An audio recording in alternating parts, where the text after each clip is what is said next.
Now, ladies and gentlemen, we are back with the Eternal Challenger League Season 5, Qualifier number 6. Hope you guys are all doing well. This is the very beginning of the stream, so if you guys are just arriving now, you are just in time for a couple hours of some hot action. Should be about 2 to 3 hours, give or take. And then after that, I'm going to go watch the UFC, which I'm very excited. We have one of probably the biggest heavyweight fights of all time tonight on the UFC. So quite excited. Welcome to the stream, guys. Also, before we begin, we have a little bit of a preview. So I will have a podcast coming out in the next couple days. I did delay it last week because I wanted to do a little bit of editing on it, but it will be coming out soon. So if we switch on over to the podcast format, it begins. Yes, it does, my friends. It does. In the podcast, here you go. I believe this is the right one. Yeah, so this is kind of the format. It's going to be like, you guys can see the mullet. I rocked the mustache for you guys today. It's just for you. I don't, it's going to probably disappear after the stream. But so basically, you can see here, I'll be in this box. Below there will be a guest, and then on top of that, when I'm in a game or if we want to like illustrate something during the stream, oh my god, they're doing a greenskin mirror match for the first one. Oh my god, no, why do they do this to us? So yeah, the first match here today, guys, is going to be a greenskin mirror match. So these are two of the finalists. Obviously today we had about 60 plus people in the tournament. I think it was like 64, and yeah, the mullets, it's flowing free. You guys can see it's pretty serious. But yeah, 64 people. So we are in the top 4. The top side of the bracket is finished and ready to go. So I think we'll switch on over. So yeah, you guys can see like what's jamming here. This is what the podcast is going to look like, basically. And you know, you'll see what I'm doing on screen. So for like talking about units, I can like pull them up and check things and you know, all that sort of other good stuff. So let us go ahead and switch on over to the Flash Tournament battle scorecards. It's going to be 0 against Chief. And the bracket, of course, if you guys want to see, it's going to be Chief 0, and then A-Move Hacker is going to be facing off against the winner of Hadris and Kark on the bottom side of today's bracket. So that is that. Let's go ahead and fire this bad boy up and get this party started. I even put on a shirt. Yeah, it was a lot of work, you know, especially with my hand. Oh, I can show you guys what the hand scars look like today. Yes, Garland Green, thank you for the 50 SEK.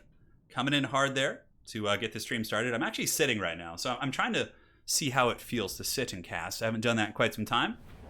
Can we get a Grimgore chant going on? I don't think so. I don't think we're going to see too much hot Grimgore action. You never know. A wild Grimgore can make an appearance every now and then. But yeah, the first episode of the podcast is with Aerocrastic. It was really good. Again, Garland Green, thank you so much for the donation, dude. Really do appreciate that. I know times are tight and people are losing their jobs. So, you know, every penny counts, man. That's an old school adult movie stash. It is for sure. I grow terrible mustaches. Like I was just watching my son Herbert Walker stream and like I'm like, damn, that guy grows a sick mustache. And I'm just sitting here with this like terrible little thing. Yeah. Hey, what's up? Yeah. So that's the podcast format. We'll switch to it in between games and whatnot. That'll be like our kind of idle space. So unfortunately, I have been blessed here with a mirror match in our first game. It's going to be 0 facing off against Chief, 2 very top level players. And oh my god, not only is it going to be a greenskin mirror match, but it's also going to be a Skarsnik mirror match. So we have Skarsnik v Skarsnik on the far side. So man, I am just blessed with this glorious mirror match here.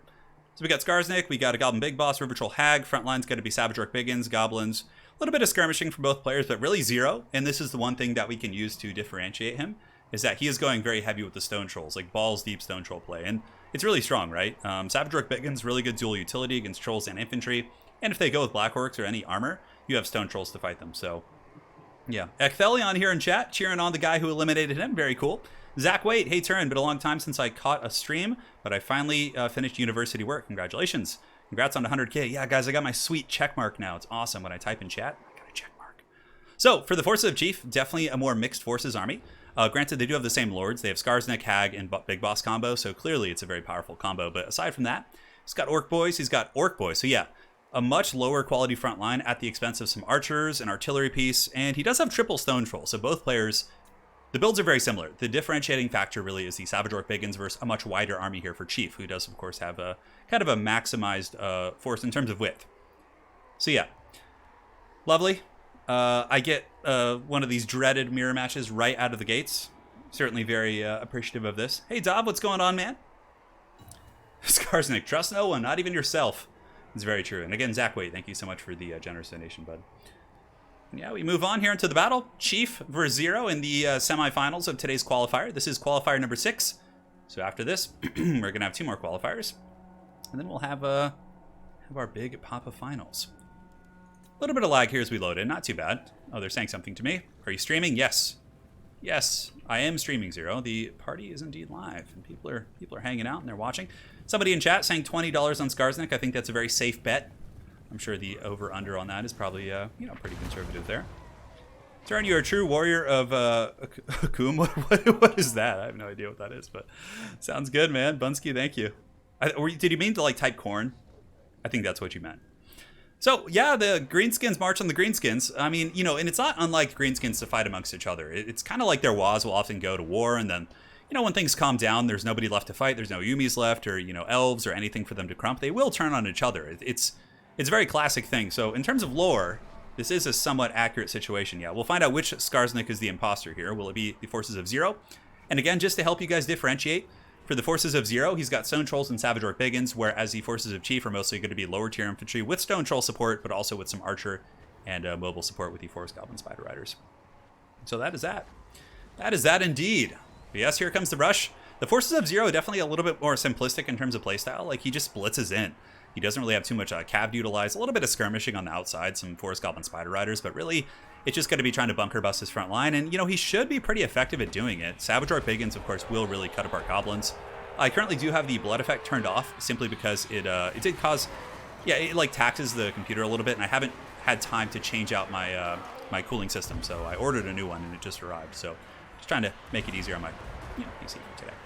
Anyway, Savage Orcs and Trolls getting in there, crumping some Goblins. As expected, the Goblins get absolutely massacred here by the Savage Orc Biggins, especially on the charge. And it's going to be an interesting fight. And though Chief does get the counter charge, I'm a little bit concerned for Chief's Trolls, because Chief's Trolls have to overextend into the Savage Orc Biggins, which means there's going to be a dedicated anti-large presence on the Trolls of Chief, whereas, the Stone Trolls of Zero are going to be a little bit safer. Granted, there's Archer Fire, like I said, Artillery Fire, and here, this is going to be the big epicenter. Spider to Bad Moon going down for Zero's forces, so all of Zero's Stone Trolls and Savage Orc Biggins get a massive bonus for his large, but Chief is also afflicted by a Soul Blight, but look at that, the Bombardment Scroll. So, wow, that did so much damage. So, what you guys just saw there was Chief. So, Chief, of course, he's playing under the name El Tiburon, I believe, but he basically used a Bombardment Scroll, which is an item that Giant River Troll has. And here, look, Fermented Fungi going down, and these Stone Trolls as well, trying to keep them in combat, lower their stats a little bit, and of course allow the Archers to maybe saturate. But like I said, those Savage Orc Biggins could be a big deciding factor. You also have to remember that these Stone Trolls most likely will come back. And yeah, the Savage Orc Biggins really crumping through those lines, and now they're going to be able to flank in here. Look at the kill count, 158 on these Savage Orcs. That is really, really nasty. Now here in the center, you can see Chief has lost his Giant River Troll Hag. The big boss of Zero able to shank her down, and it looks like overall, I think that Zero won that engagement. I think the Savage Orc Biggins really were the differentiating factor. The Savage Orc Biggins were able to really chop through the Goblins, leaving the heroes and the Trolls of Chief relatively unsupported in that engagement. Now you can see that Zero really is pulling ahead in the balance of power. And again, Savage Orc Biggins really were the name of the game here. There wasn't enough Archers to really punish them. I think in total we had like 2 Archers in the back line, maybe like 1 Savage Orc Airboy here. I don't think there was even another one, but you got some Orc Boys coming back in, but they're just going to get spanked, and Skarsnik of Zero is really laying a holy whooping here on Chief Skarsnik. And yeah, really showing the superiority of these Savage Orc Biggin infantry. I really do think that they're some of the best infantry units in the game. Yeah, the Greenskins do seem to be winning this. I think that is a very astute observation. We have a donation from the Son of Santa. I don't know what that currency is, but regardless, thank you for the 1,500. I think it translates to like $5 USD. So thank you so much, Son of Santa, for that very generous donation. And yeah, now you can see the Trolls of Zero are all coming back. All 3 of these bad boys. It's going to be clobbering time. Skarsnik, for the forces of Chief, he's not going to get away. The Trolls are going to be able to take him down and at least chase him down.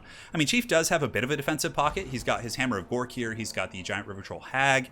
He's got some Orc Boys, some other units like that, but I just don't see how that's going to be like, a doable situation here. And yeah, like the Stone Trolls just going to make these Trolls pay the Troll Toll 100%. The toll will be paid. That is the final verdict here. Although the bounce power is kind of creeping back a little bit for Chief. I'm not sure how. Like, I feel like Zero's in such a commanding position. Granted, maybe the Archers are finally starting to get in there. A Blasting Scroll going down from the River Troll Hag of Zero onto Chief's River Troll Hag. Blake Colborn, big donation. $50 Canadian dollars, says, congrats, buddy. Keep living the dream. Hope the Lady Hand and Nurgling are doing well. Thanks for keeping me busy while the Hags at work. Kudos to Spartacus for giving me a heads up about this stream. Hey, thank you, Spartacus, and of course, Blake Colborn, thank you so much. So it's Hungarian. Okay, got it. Thank you so much. Blake, you're an ace, man. Thank you. But look at this. Is Chief pulling this one back? How is that possible? Like, I feel like he got crumped so bad by those Savage Orcs, but I guess the weight of numbers at this point is really starting to, make a difference here. I mean, Chief is getting his Stone Trolls back as well. Is Skarsnik going to be able to be saved? I think that could be the big differentiating factor. I know I've said that like 10 times. But, you know, negative 29 leadership. Some of the Spider Riders who come in here maybe able to peel for Skarsnik. I mean, if Chief is able to get his Skarsnik back, maybe get like a really timely rampage on something, that could be a difference maker. But even still, I think it's going to be very tough. Now back over here, we have the River Troll Hag. Oh, the Hag on Hag violence going on here as the giant River Troll Hag does club her down. Her cousin, perhaps, with the assistance of her boyfriend, Skarsnik. And, yeah, pretty fun little power couple there. They Need Stabbin' has been activated on Chief's Goblin Big Boss. And it looks like this Goblin Big Boss is going to be meeting his end by a giant sack of meat. Let's see. Yeah, he's still going strong. You know, I never noticed that before. You guys see that? Like a little gunk on the ground? I never noticed that. But yeah, the Big Boss probably not going to get away. It's 35 speed. The River Troll Hag does have 54. If she wants to chase, she can. This is a really crazy game. Oh, Josh, 29. Thank you so much for the $20 donation. No message, but nonetheless, thank you so much, brother. So Carter K in chat asks, can I ask you which faction has the least bad matchups? Probably Empire. Empire, like, really only has dwarves. Everything else is, like, decent. So, yeah, that would be my 2 cents. Yeah, this is Skarsnik mirror match, and it wasn't done as a joke. I've actually seen Chief counterpick with mirror matches quite a bit, so I think Chief likes mirror matches. I can't remember if it was him on the counterpick. I think it was. But Chief has a defensive pocket here. You can see he's got some Orc Boys, some Goblins, and some Trolls. But the Trolls aren't going to stand up terribly well against Skarsnik and also the River Troll Hag. Also, Zero's doing a very good job of chasing things down, so you can see his Spider Riders are kind of collapsing in various points on the battlefield. And yeah, though Chief does have Stone Trolls, without support and leadership, those guys probably are going to buckle fairly quickly here. So I think game 1's going to go to Zero. This is, of course, a best of 3. So this is game 1. You guys are here on time, not missing too much action. But yes, the Halflings have the least bad matchups. Yes, that is a very accurate assessment, 100% the Halflings. If they have no matchups, then they have the least bad matchups. That is certainly some very sound logic, to say the least. So here, we have Zero. He's got the Hero Goon Squad going in after the Hammer of Gork. You have some Trolls for Chief. Chief really a scrapper, though, man. He doesn't give up. He's really making a huge effort to rally whatever he can, but I'm fairly certain it's just going to take a little bit more for army losses. And here's a really nice rampage. So the Fermented Fungi goes down, and the River Troll Hag going to be beating down her troll friends here with that giant sack of meat. Everyone's favorite lunch lady coming in. Skarsnik as well. Goblin, you know, that little squig is quite hungry. And you can see the trolls are going to be running for the hills, and that is going to be army losses here in just a second. It must be, as the Spider Riders collapse. And Zero does take game 1 in the dreaded mirror match. Really the big difference, I think, was, of course, that initial engagement where all the heroes and all the units engaged. Zero won that. His Savage Orc Biggins were able to clean it up quicker, hence allowing him to isolate the heroes and characters of Chief, whereas Chief couldn't respond because he didn't have supporting chaff on the ground to really help out. So that is that. All right, so let us go ahead and update the scorecard here. That's going to be 1 up for Zero as we head on over. Very good. Now the next map, we're going to do the Iron Sand Desert map set. GG, well played, being dropped by both players. Good sportsmanship all around, always what I like to see. And now, for those of you guys just joining, we can jump on over to the Haggard podcast format, so you guys can see what that's going to look like. So this is going to be the podcast, what it looks like. Again, first episode will be going up soon. Just had to edit a couple things and, you know, get some tricks going. Turin, you have to watch Dark Side of the Ring on Vice. It's about dark parts of wrestling, and it's amazing. Like WWE wrestling? That'd be interesting. Yeah, Skarsnik did win the game. You guys are certainly very accurate with that statement. And we have a donation coming in from Bunsky21. When you play again, will you be a top 5 player? I don't know. I mean, it would take me a lot of playing to catch up to I think I could attain that level if I put in the hours, but I don't know. I'm going to have to ease in slowly. So, I don't know. Maybe. Like, I can beat top 5 players, but not, you know, they beat me more than I beat them, but I hope someday. Yeah, I hope so. Definitely when, like, game 3 comes around, I think I'll be hitting it harder because I'll be, like, fully healed by then. So, yeah. We got a little bit of a mustache going. Yeah, little something. So currently we're just waiting for the second game. It's going to be Zero on, yeah, the stash is pretty serious. Oh, you guys want to see the hand scars? Okay, so let me minimize to make sure. It looks like it's going to be Lizardmen for Zero, and then Chief is going to be basically picking against that. So yeah, we'll see. Yeah, so can you see that? Okay, so here is, they're like healed up to a large extent now, but this one on the palm here, where is that? Yeah, that one right there. That's the carpal tunnel. The one right over the other side there. That is the flexor tendon release. And then there's one more. And then here on the elbow, I had serious nerve impingement that was kind of undiscovered on my elbow as well. So 3 incisions in total. Yeah. Yeah, that's that. The Hulk Hogan font, I know, it's really good. Yeah, the camera might be a little bit delayed. It's not, you know, the best technology in the world. Yeah. So right now, let's load back in. You guys have seen the podcast format. No need to sit here and show my ugly mug for longer than we need to. Looking pretty dirty with this mullet, I gotta say. Yeah, that's that, guys. Cool. Cool. So we'll wait and see what the picks are. If you guys are experiencing an audio desync, just go ahead and refresh the stream. That usually solves that problem. It's just YouTube being janky. Yeah.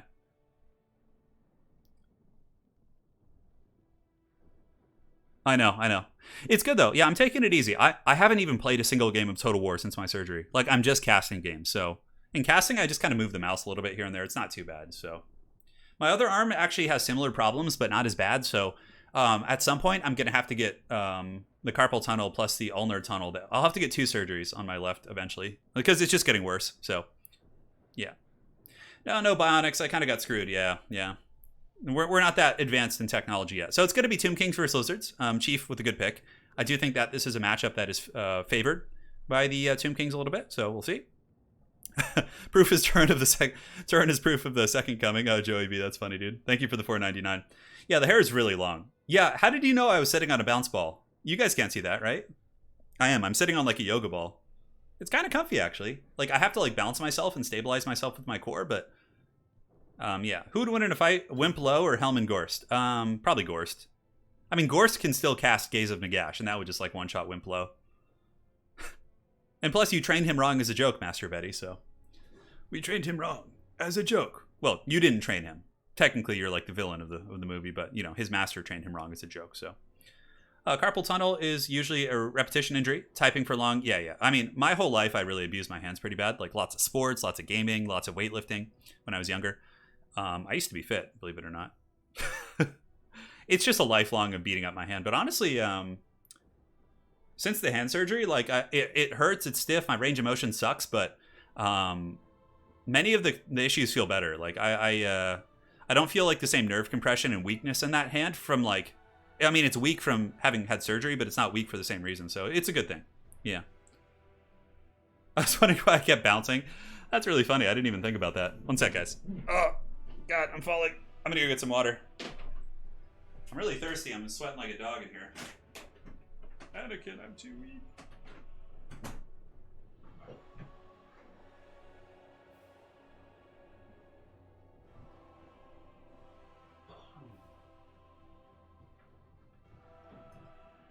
We trained him wrong as a joke. It's like my favorite moment in the whole movie. Chosen one.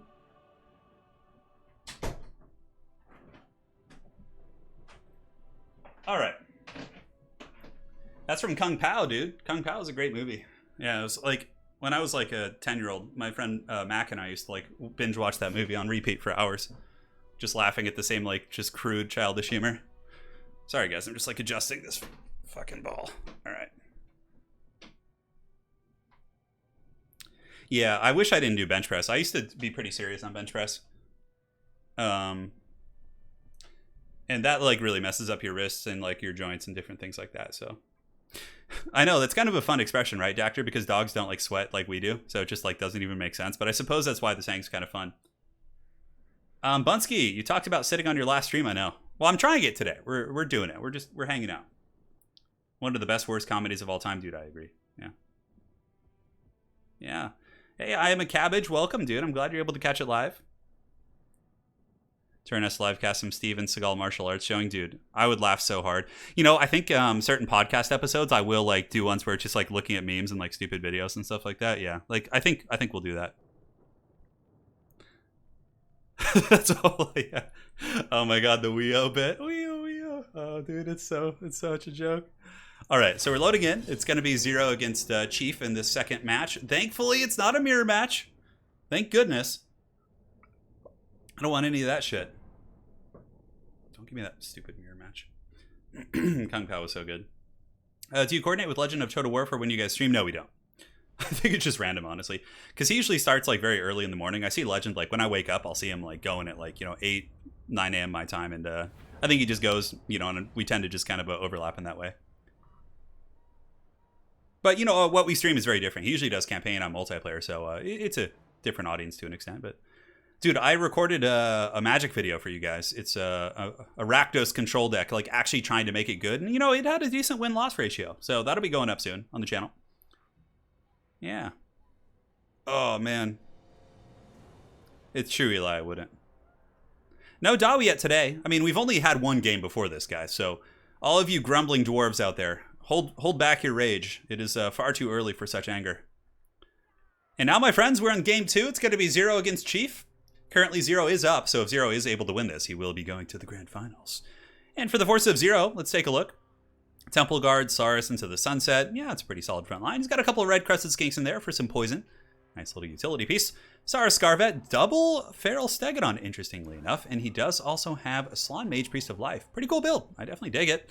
You know, the Stegodons are interesting. You wouldn't think that you're like, oh, I have to fight Constructs. How am I going to kill Constructs? Stegodons are kind of at a weird price point where they can actually do okay with a little bit of a healing support. And also they wreck infantry pretty good. So Tomb Guards and, you know, things like that. So yeah, really curious to see this. I actually had a really good game against Exploding Hamster a while back where he brought, what was it? Double Carnosaur, double Scarvet on Velociraptor. And I think his Lord was like a Slann.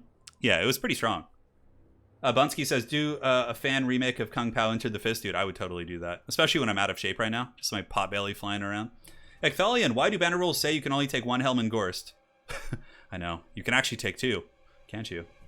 No, you can't take 2 Helm and Gorst, just 1 Helm and Gorst, Ecthelion. Unfortunately, the world would implode if 2 Helm and Gorsts appeared on the same time continuum. More than 1 is OP, after all. It's a pretty good Lizard army, though.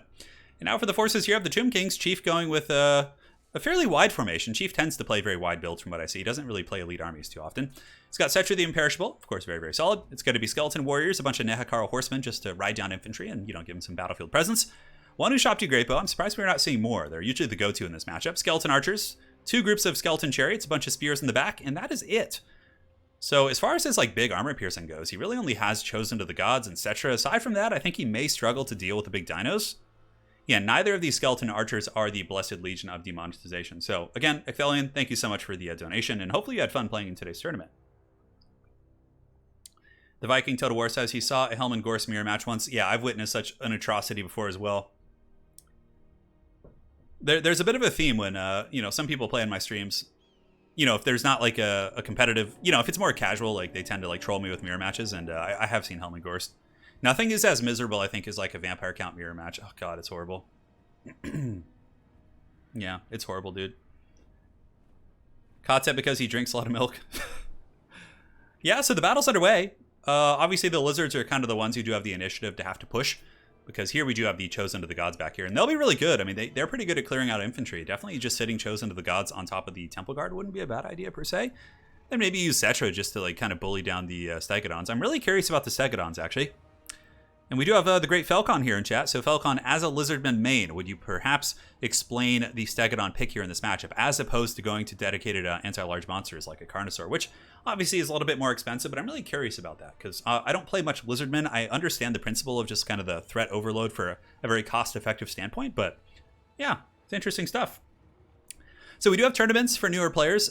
My son Herbert Walker runs a much more structured league for that. I do it occasionally, but in today's tournament, we had a ton of new players playing. And, you know, they might lose the first round, but it's a good learning experience. And also, if you are in our Discord, you're going to be able to join and just practice with new players all the time, which is a lot of fun. So here we do have an engagement. Looks like the Nehekar Horsemen and the Chariots going to be coming in. And these poor little skinks definitely going to get pounded pretty hard.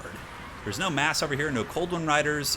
You know, the big dinos aren't really going to be enough to stop this. And this could be a big issue here for the forces of Zero, dealing with this, you know, big old Chungus Lizardman army here. So, Justine, thank you for the 50 NOK. He says nothing beats getting home from work and being greeted by a live tournament. I know, it's great, isn't it, man? I dig it indeed. I always, when I like wake up in the middle of the day, which is kind of true actually, but when I wake up and I see like my son Herbert Walker streaming a tournament on a Saturday and I'm not streaming, dude, I'm always so excited to just go like chill out and watch that. Or, you know, Dav is streaming one of his King of the Hills. I always like watch that when I'm in a half awake comatose state. Nonetheless, Stegodon here is going to battle against these Nehekar Horsemen. Now Temple Guard are going to be piling in as well. We have some Nekar horsemen lurking in the back. It looks like Chief is just going to be using these skeleton horsemen. Actually, he's a bit of a vulture unit, so if he's able to break some of the, high leadership lizardman infantry with some sort of burst damage, or break one of the stegodons, for example, he can chase those bad boys down. So here we do have these feral stegodon in mortal combat here with the Nekar horsemen, who have been giving the cursed blades, which actually does imbue them with bonus versus large, but the problem there is they still don't have really, a good AP value, so they're going to kind of struggle to bring down that stego, which I think is quite cool. And honestly, it seems like the lizardman lines are really crumping through a lot of the Tomb King's forces. Ushaptir Great Bows, though, for Chief are getting good sniping. I mean, you could see the big old toad back here. The Slann Mage Priest is brought down to a very low health total, but he's going to overcast a regrowth on himself. And I feel like this is a classic mistake. Like, you see a Slann Mage Priest, you're like, oh, it's a squishy toad caster, but Slans are pretty freaking thick. This guy has, 5,000 HP, and overcasted regrowth is going to heal this bad boy up. He might get broken here, which would actually be pretty bad here for the lizards, but... And also, Chief with a really good gooning attempt. Setcher the Imperishable able to isolate and break the Stegodon, and what's really cool about Chief's army is he has all the assets to chase things down. So as Chief does break the Slann Mage Priest, as he breaks his Feral Stegodon, he's going to be able to chase him off the battlefield with very cheap, haggard units and really reap some serious value. And yeah, I don't know, I think if this Slann gets chased off, that might be too much. Like, the Slann and the Stegodon getting chased off here is going to be really brutal. There's still another Stegodon here. Temple Guard are doing well, but I do feel like Chief is actually pulling ahead in this game. In the beginning, I think the Lizardmen were getting some good value, but Chief eventually was able to isolate some really good targets and focus down the Slann Mage Priest, focus down this big old Stego over here, and yeah, that's that. So, balance of power is ebbing into the favor of Tomb Kings here, as Setcher the Imperishable does waddle after this Feral Stegodon. Also, Skeleton Horseman, Nekar Horseman, whatever you want to call them, whichever variant they may be. Hold on a sec, goddamn. The shirt is getting so sweaty. It's like, probably like close to 100 degrees in this room. I don't know, probably like 90 something. I guess I'll just take it off after the game. So sorry guys, no more face cam for today. I'm going full barbarian, shirtless mullet. Yeah, I really do agree, Falcon. I've always felt like this matchup's very Tomb King favored. But I really do like the build that I saw from Exploding Hamster. Exploding Hamster brought double Carnosaur, double Scarvet on Velociraptor, a Saurus front line with a Slann of high magic. And yeah, it certainly felt like I had an advantage through most of the matchup, but he was actually able to win the game in the end. Granted, he probably just outplayed me, but yeah, it was a really, really good one in one of our best of threes quite some time back. So, Setcher the Imperishable just kind of cleaning up at this point. The Lizards do have the Stegodon. Maybe if Zero had kept his army together, like if he had kept the Stegodons together in like a tighter formation, I'm really starting to feel like that was one of the biggest issues. Like, his army was so disconjointed that it allowed Chief to isolate things, right? Whereas had the Stegodons been near the Slann, just like a bit of a Death Star bull rushing, I think that would have been harder, because then if Setcher comes in, he's got two Stegodons attacking him with like healing support. But in this case, too many things in his army, were isolated here, really, which is... Turin is my favorite cam girl. Oh god. Oh my god. Yeah, Soothsayer, double Carno, double Scarvet is a lot of anti-large. Yeah, I really do think that's one of the ways to go about this matchup. It's because, like, I played Tomb Kings against Lizardmen, and I always feel so confident, but that was like one of the few times I really felt like challenged in that matchup, was dealing with that. I mean, Temple Guard are still going. There's one group of Temple Guard here fighting some archers. These bad boys, they're trying their hearts out, and certainly, aren't terrible here, but sometimes a little bit risky too if your opponent brings Arc in the Black. Fate Abuna can really wear them down. But it's not going to be enough. Like, in the Temple Guard, there's tons of skeletons to just chaff them down, and then from there, the skeleton chariots are basically going to be able to cycle charge them into the Shadow Realm, and that's going to be all she wrote. Shirtless mullet is there. I don't know how it works on YouTube, like the shirtless thing. Like, I feel like I know on Twitch, like, you can't do that, but I feel like YouTube is still like the Wild West, because like there's like fitness YouTubers, right, who like do that. I'm in really bad shape right now, so I have no interest in doing that, but I'm just genuinely curious. Turin, when are you making your OnlyFans? It's right here, man. Except it's free. Yeah.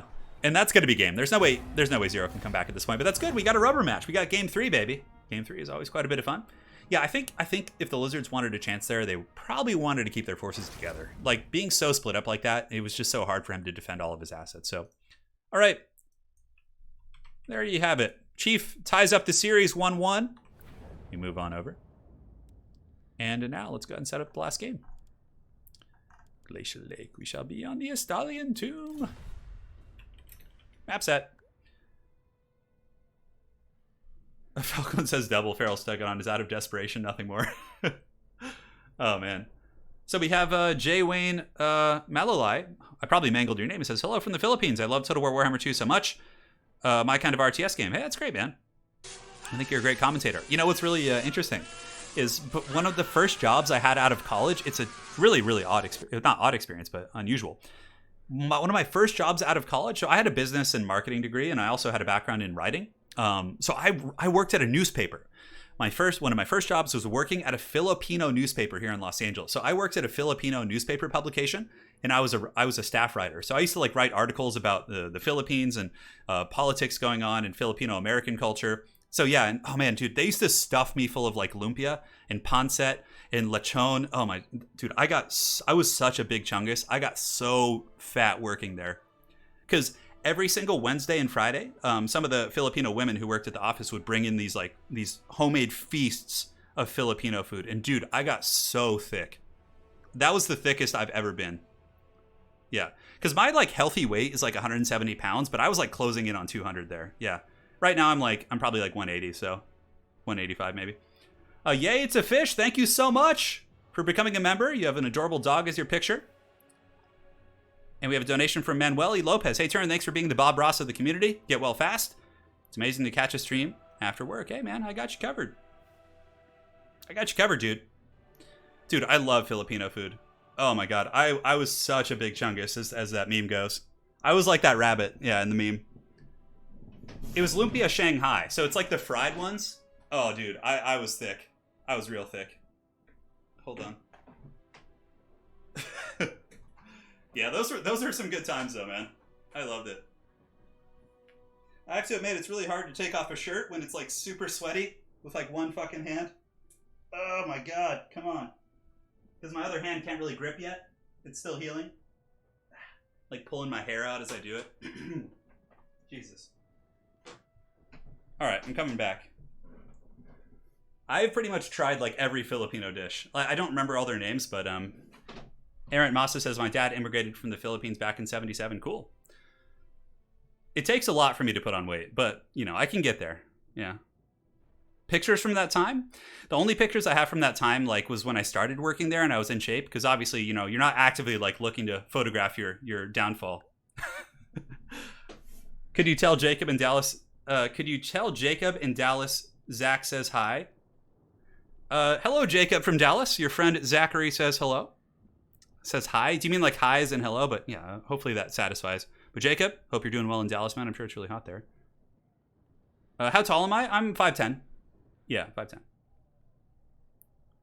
Don't tease us. Oh my God, that was a struggle. All right. So it's going to be Norska versus someone. Yeah. We'll see what happens here. Turn on the balcony shirtless. I don't know what Balut is. No, I don't remember. The ECL's going really well. Yeah, we're back on track. This is the second one back, I think, or third one. I can't remember. I think it's second one back. We had one last week, and yeah, it's really good. Yeah. Once my hands are healed, I could totally rip off a tearaway shirt. Yeah, for sure. I used to have really strong grip. I used to be in an arm wrestling club back in the day. I could probably find some pictures of when I was fit for you guys. This was many moons ago. Many moons.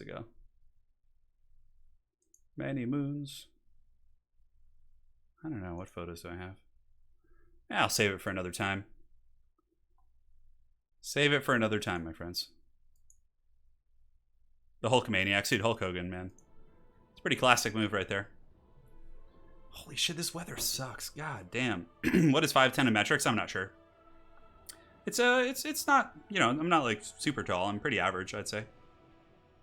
Yeah.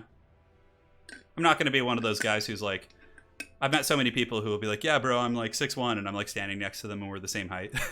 It's pretty common out here in California. Yeah. Yeah. So, I think we're going to have High Elves actually versus Norska. I always felt like this was a decent matchup for Norska with like Seafang and Pendulum really just getting into those archer lines. But yeah, I'd like to see a Mammoth too. Soul Crusher can be really fun here too. Just like because when the High Elves focus it down, you can use the Enrage. There's some really neat stuff. Patrick Pitt says, hopefully the scene can become more organized in the future. Not that it's bad, but the downtime in between games is just small talk, which is all right. Yeah, it's for sure. I mean, Patrick Pitt, I could organize it more like an esports situation where like in between games we're like, you know, going through and reviewing footage and like, you know, being more official about it. But obviously I really like to chat with you guys. It's one of my, you know, highlights of my week. So But, you know, whatever chosen, we try and, you know, make it more of an esports vibe. Yeah. Yeah. It's really hot here. Oh, yeah, it's pretty hot. Fellow Dowie from another hold. Let's make sure they don't have any pertinent questions as we do move into the next match, but it's going to be Norska versus High Elves. Bottom side of the bracket. I don't know if it's decided yet, but yeah, Patrick Pitts, I hear you for sure. But I just like chatting with you guys, man. ECL is definitely, you know, a competitive format, but, you know, I also like to use it as a time to just hang out and chat with everyone. Yeah. Hey, Chief Peep, no worries, dude. No worries. But yeah, like, I don't know. It's tricky to get, like, the production value of, like, a true esports thing when I can't, like, cut to footage without, like, jumping. It's like there's always going to be a little bit of clunkiness if I'm just doing it on my own, so. James Pack says your favorite part of the stream is when we chat in between games. Yeah, I enjoy it too. I'm probably not going to cover Troy. Yeah, I'm not too interested. I played one of the battles, like, in the early access, and I was just so disenfranchised. The battles are the most important part of a Total War game to me. Like, I like the campaign as well, but for me, if the battles don't, like, feel like, you know, have that awesome feel, like, I'm not going to be interested. I might do a head-to-head with Italian Spartacus just for the memes at some point or other, but until then, I'm not sure. Yeah. Naval Warfare says that he's a living ogre at 6'11". Damn, dude, that's pretty serious. Yeah, Troy will have multiplayer, but, like, dude, it's not going to be good. It's going to be like Thrones of Britannia multiplayer. It's just going to be like, it's not going to be well balanced. It's made for campaign. I mean, it might be good for a couple memes, you know, here and there, but it's just I'm not interested. Master Betty says he used to work in esports, and let me tell you, there's nothing professional going on behind the scenes. Yeah, I need to hire a goblin for scene switches. Yeah, that's a fair point. It is a fair point. And now, my friends, we are here, not in the grand finals, but in the rubber match of this best of 3 series between Zero and Chief.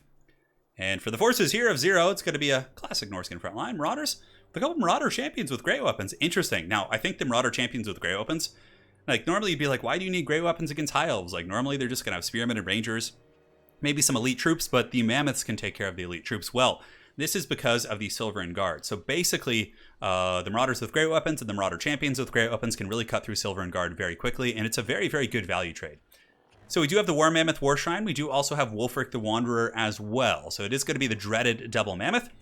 We have a Thrymir Balefiend of Shadows, and yeah, I mean, it's your typical anti-high elf build.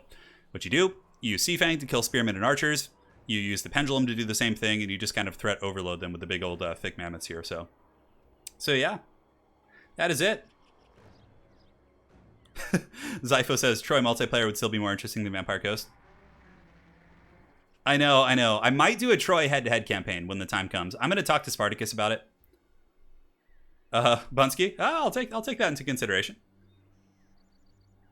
Yeah. So that is the Norscan build. And thank you so much, Bunsky, for the donation. Really do appreciate that. But Spartacus and I were going to maybe do a head-to-head. That's kind of the plan we were looking at. So for Chief, he's got Reaver Archers, Spearmen, a ton of Reavers. Yeah, Chief, again, really showing his wide playstyle. Lothern Seaguard. And it's going to be Bird Teclis. Now, he's going to have to kill 2 big, thick mammoths with just Bird Teclis and Archers, more or less. I mean, the Spearmen can eventually bring down a mammoth if he's able to isolate them, but it's going to be tricky. But yeah, Birdless or Peckless, as he's called, he goes by many names. It's certainly very, very tricky. So, Mammoth Smash, baby. Yeah, we'll see how it goes. Certainly should be fun. And again, I just want to take a moment to thank all you guys for joining today. It's always a pleasure to hang out on stream with you guys. It's good to be back, man. Those weeks were tough. Just sitting and waiting. Also, I'm really excited to show you guys the what's it called? The models. I've actually been able to paint again. So I've been painting my Black Legion models. I'm really excited to show you guys when it's all said and done. Basically, Chaos Space Marines. Just kit bashed a bunch of Khorne Berserkers as well. They're very, very cool looking. So, yeah, Troy will not have multiplayer until like November or December or something like that. So, yeah. So when that time comes, maybe I'll give it a try. We'll see. And now the battle rages. Norska does advance its big, thick force, the Double Mammoth, the War Shrine. A lot of people don't know what the War Shrine even does, but the War Shrine does have 2 abilities. The Giver of Glory is one of them, which gives leadership and melee attack, which is quite cool, and it can also just give base leadership with the favors of the Ruinous Powers. It's quite neat. Now, Birdless over here, oh, look at this. This is a really good play, actually, here by Chief. I love this. So he gets a net on the Beast of Tashnar, you know, a 650 gold ROR unit, which is quite useful. So Birdless comes in, who has insane Winds of Magic, and the Reavers are also able to come in as well and really crump those guys. So that was a really, really masterful pick there by Chief. Definitely very solid. But the Mammoth is able to follow up, but honestly, Chief takes very little casualties. He loses 5 Reavers. Granted, the Beasts of Tashnar are back, so debatable worth in terms of Winds of Magic. It does also force out a Potion of Koroi, but I think that was good. Definitely getting on the Beasts of Tashnar is useful because they're pretty good against Reaver Archers and Reaver Cav if they are able to get those advantageous engagements. Now, gotta really take a macro look at this battlefield to see where the Sea Fangs and the Pendulums are going to be going because that is the big deciding factor. So here's the first one. Beautiful cast right there. It goes through. It doesn't kill any models, but it basically brings them down to half health. Now, if there's a Pendulum follow-up, that unit will pretty much be nullified off the battlefield. So here in the front, we do have the Great Weapons getting in here, and Birdless is getting to engage against the Mighty Wolfric. It's a little bit scary for Birdless, though. There's like some trees here. He could get trapped on those. Hunter of Champions is active, but Teclis is very, very tanky on his bird. But not when he's being, rammed from 2 sides here by the Mighty Mammoth Goon Squad. Oh, man, could this be a throw by Chief? He gets the bird in here, and the bird is not the word right now. Is Birdless going to get away? It looks like he is. Okay. Hunter of Champions did some big damage. Crisis more or less averted. Teclis does have Regrowth and, of course, Potion of Koroi, so he should be fine. Ooh, and a big Fiery Convocation coming down as well onto the Marauder Champions with Great Weapons. And, it looks like it missed. Yeah, Zero was able to grab those guys and actually path forward right there. So he did push those bad boys up and was able to escape it. So Marauders with Great Weapons fighting Spearmen here. It looks like a little bit of light skirmishing in the back. Reavers are chasing down Marauder Horsemen. Nothing really to write home about, but the Mammoths, are going to be an issue. Those 2 big old thick boys are very, very healthy here. It's going to be a Pendulum. I don't think that was an intentional dodge by Chief, but he was able to partially dodge that right there. But it still, was able to do massive damage. So again, you can really see the value of spells like Burning Heads, like Pendulums, like Sea Fangs against these very tightly packed Elvish formations. And that can go for a number of matchups. So if you guys want to play Norska, if you really just want to have a simplistic playstyle, just know that you can really just have these like Bull Rush builds that use Mammoths and those kind of Winds abilities or whatever you would want to call them. But yeah, things are going. Birdless is just being a bird, attacking some of the Marauders here.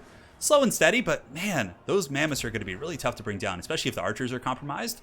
But Norska's infantry are definitely taking a hammering. Those Marauders get beaten down here. We still have Marauder Champions, which Marauder Champions are actually a really tough unit to bring down. 33 melee defense, but the 80 armor is really the breadwinner in that situation. And Birdless is afflicted by, or Peckless is afflicted by the Enfeebling Foe. I don't know if that's a worthy timing of that, because there's no like big follow-up. I mean, yeah, there's some Marauder Champions, and another Sea Fang is going to be going down here. Brutal cast. Just absolutely eviscerates those Lothern Seaguard right there. And that seems to be getting some steady kind of accruing value. Some real estate is being, kind of gathered there as it does tear through some of those poor Lothern Seaguard. But the balance of power is ebbing more and more into the favor of Norska. Like, so many of the archer units are just being dunked on. The Spearmen are losing. And there's just, like, Chief's army still seems so ill-prepared to deal with the double Mammoth. Like, it has Birdless, or Techless, Peckless, whatever you want to call him, but I mean, he's got 440. He's not like a world beater, right? He's not like a Star Dragon character like Imric or just having a separate Star Dragon. Obviously, I think maybe using like a couple Phoenix and a Dragon plus like a Lariel the Everqueen on an Eagle would be like the more classic way of dealing with this type of stuff because you could really just like goon out the big Mammoths over time, or I don't know. It's hard to say. I mean, maybe even having a Dragon to like get breath attacks on the Mammoth. So you net the Mammoth with Peckless, and then you get the breath attack from above on it and might be able to drag it down. But I mean, Chief is certainly not out of this game by any stretch of the imagination. Like, he could pull apart this Norscan army with his mobility and, like, have leadership breaks and really have a lot of success with that. So, we'll see how it goes. Anyways, balance of power still pretty darn even at this point. I mean, a little bit favored here for Norska. And as ammunition does run sparse, but Teclis's healing and Winds of Magic is pretty insane. Ooh, a nice Pendulum. Man, Zero has been on point with his Pendulums all game.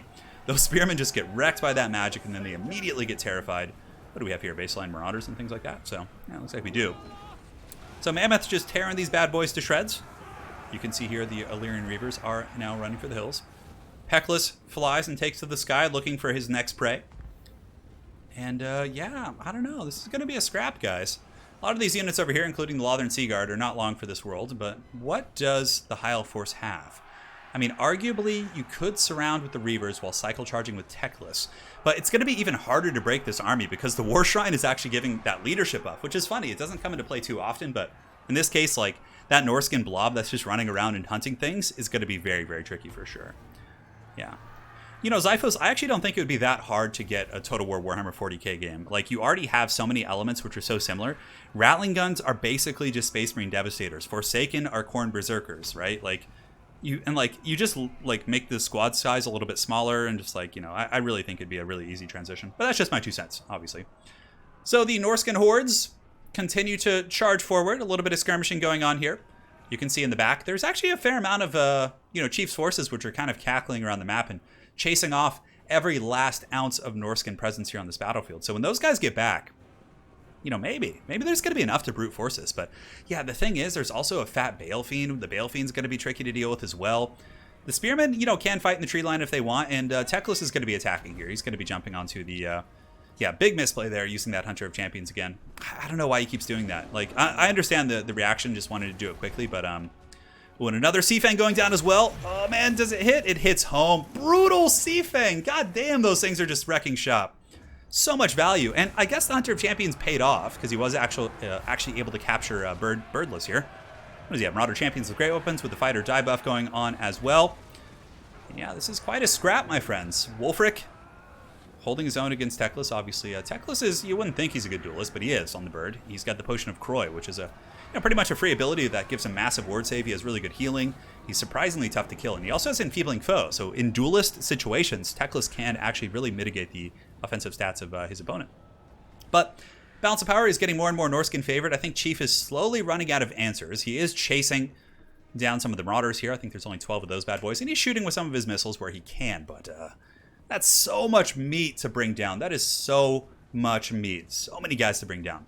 So, of course, the winner of this game will be going on to the grand finals of today's Eternal Challenger League. So we will see. Will it be Chief and his High Elves, or will it be the dreaded Norscan Warlord Zero? Zero, of course, is a huge fan of Chaos. That's one of his favorite factions.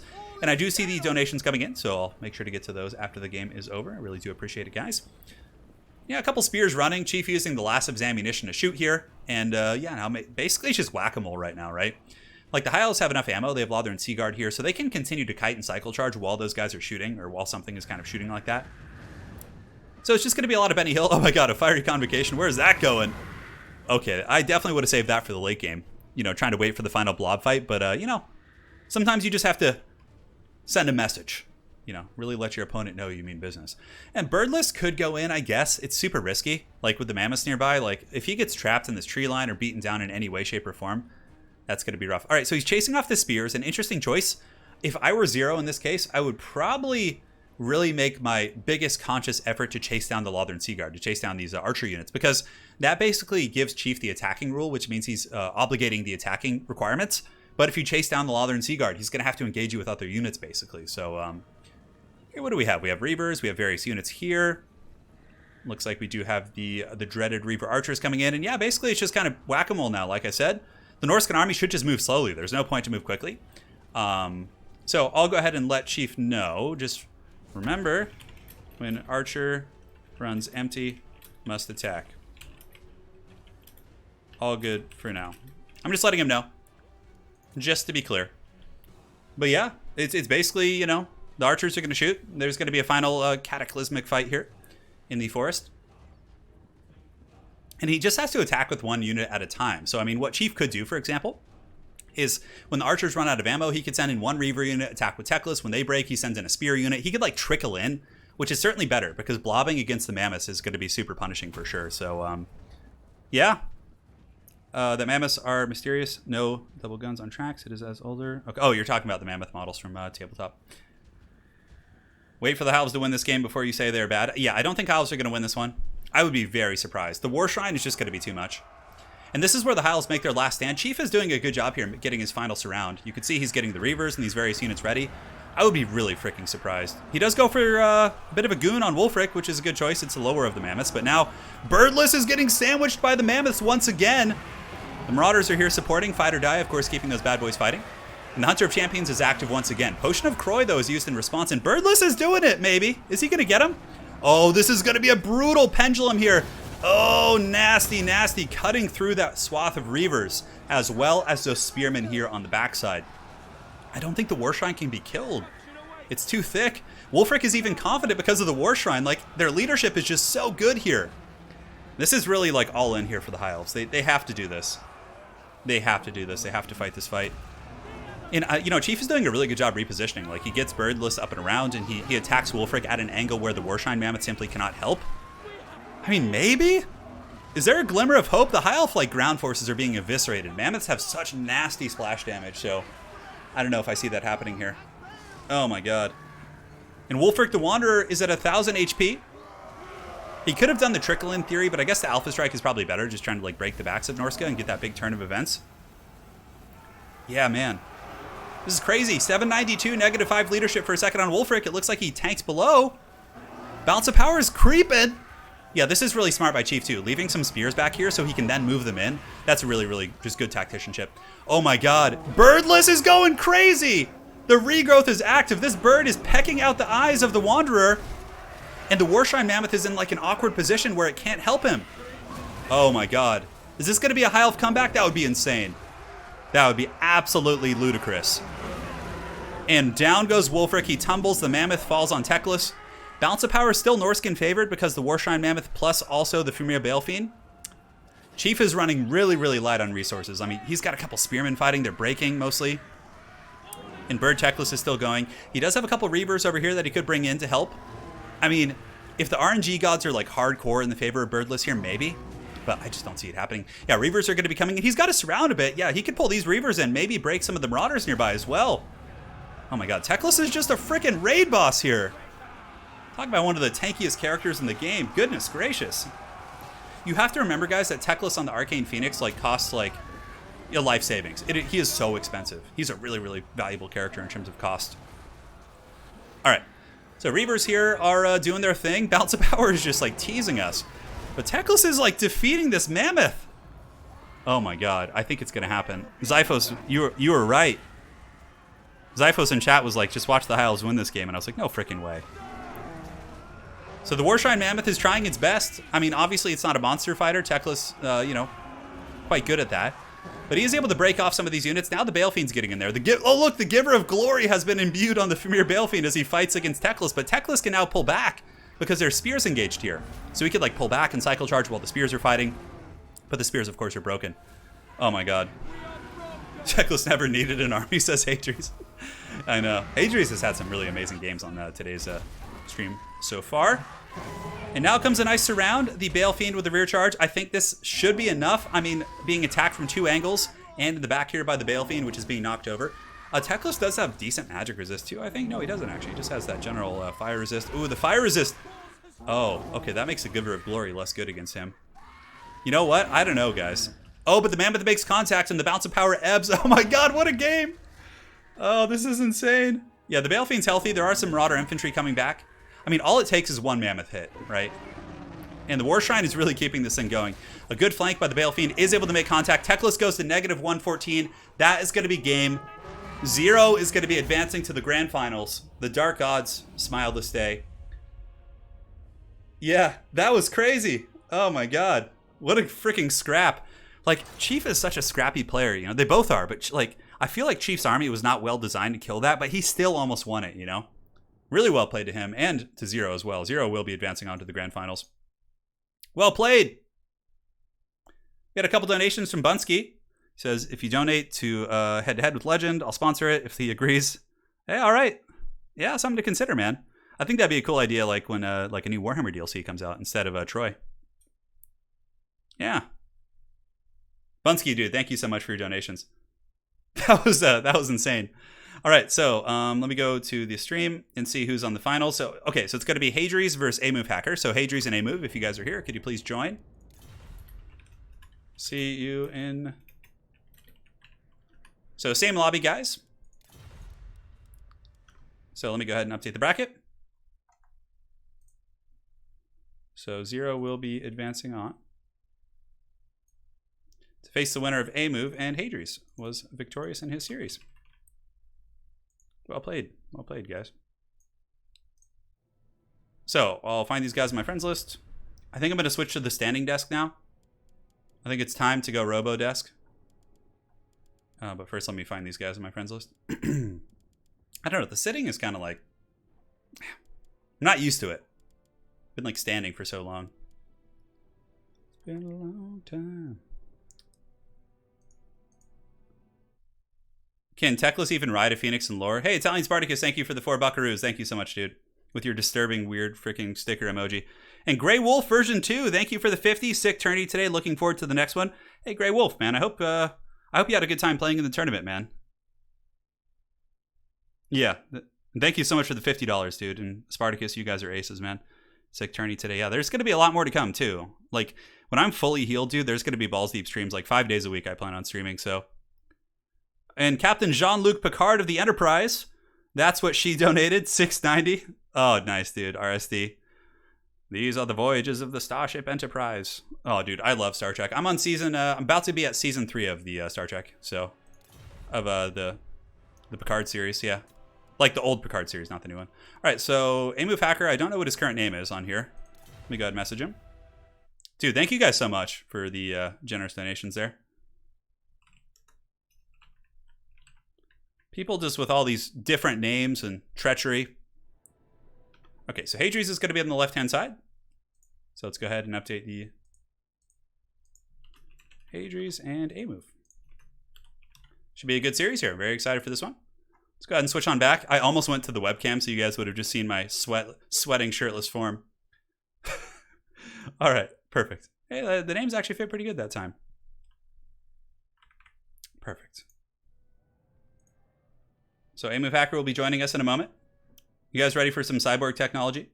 The hand's doing good. It's slowly recovering. Yeah, it's a 10-week recovery process, and I'm at week 5. So by like week 4, you're able to do like a lot of functional stuff. Like, but like you don't really get like full function or close to decent function until like week 10, because like the first like 6 to 8 weeks you have to get the inflammation and range of motion, like inflammation down and range of motion back, and then like the next 2 to 3 weeks after that are like re-strengthening it. So yeah, Streamlabs donation works, whichever you prefer.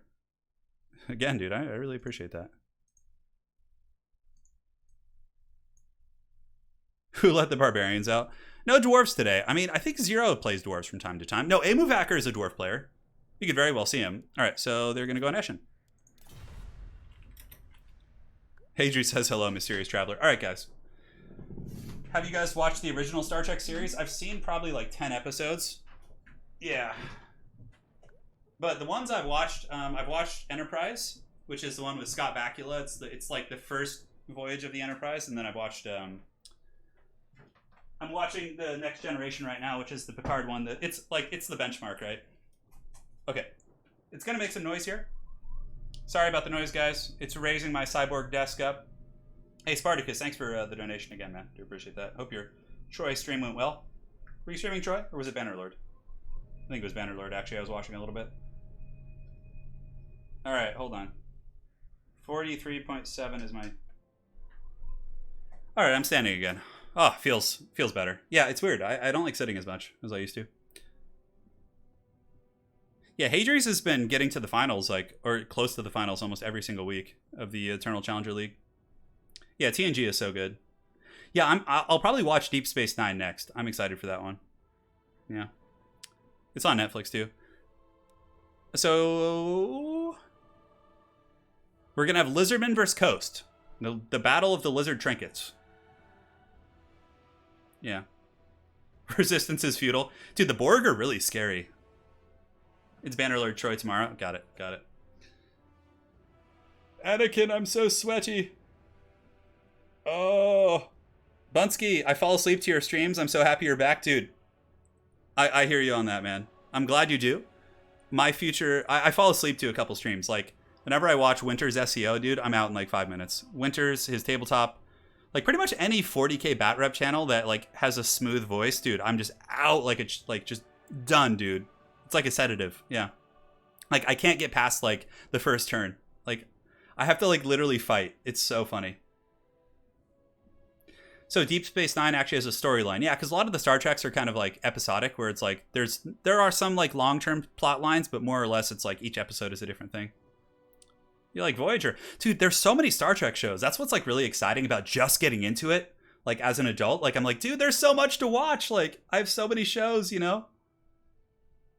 Yeah. You know, Deacon Scale Singer, we do have a good air conditioning in our apartment here. But the thing is, when I blast air conditioning units, it like tightens my throat in my chest and like it dries out my voice and it like makes casting harder. So I just suffer through the heat. But Lady Turin and I are going to be moving to a city called nearby in Southern California, which is a beach town, and we're going to be going there to escape the heat. So yeah, there it shouldn't matter because we'll live near the ocean. Yeah.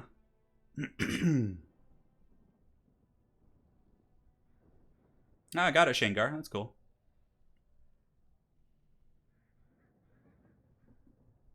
Yeah, I haven't seen Voyager, so I got to watch them all, man. Got to catch them all. I mean, we'll see. We'll see. I even enjoyed the Enterprise one. Yeah.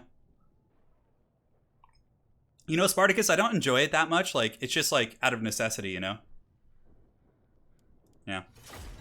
So it's going to be game one between Hadries and A-Move Hacker on the bottom side of today's bracket in this 60-plus man tournament, man and woman. I don't know if there's any ladies playing, but perhaps so. No, I've seen the Star Trek miniature game being played at my local game store because I go play 40K, or I did pre-Corona, and yeah, I would often see it being played. It looks fun.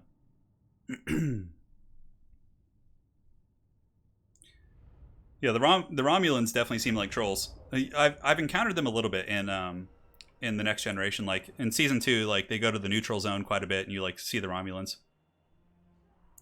Sounds good, Ryan. Sounds good. Yeah, Italian Spartacus. We're gonna be moving to Ventura, so at some point, I'm not sure when. Hopefully in the next like 3 months. Zach Castell in Virginia Beach, very hot. Yeah, dude, I'm literally like pouring sweat right now.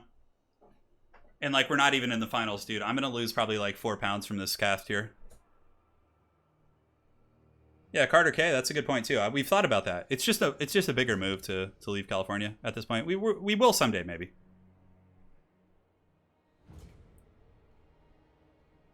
I'm literally gonna get like a bath towel and just like wipe myself down right now. Hold on.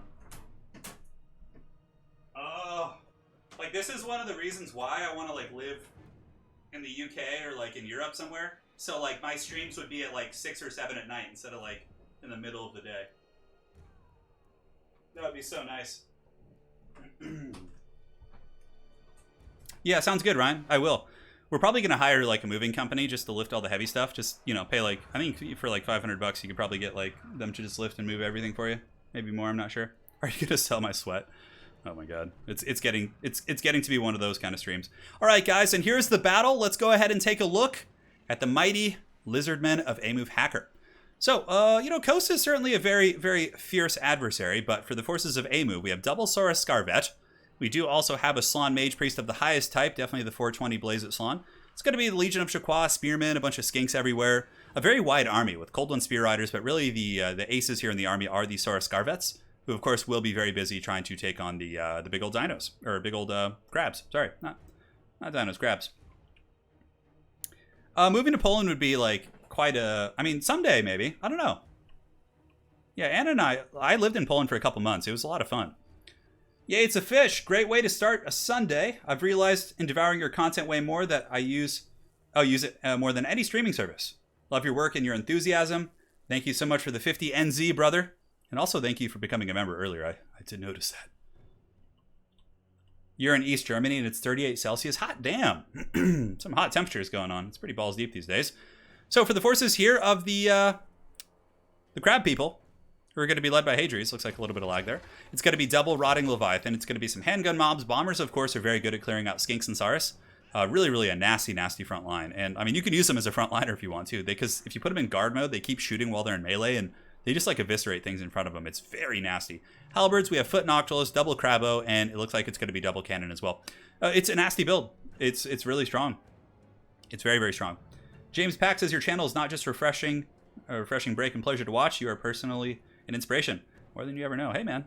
Means a lot. If you ever want to chat or have any questions, hit me up in Discord, dude. Yeah, I mean, I think, like, in this day and age with Corona, like, and, you know, the job market just getting tanked, more and more people are getting into, like, content creation type stuff.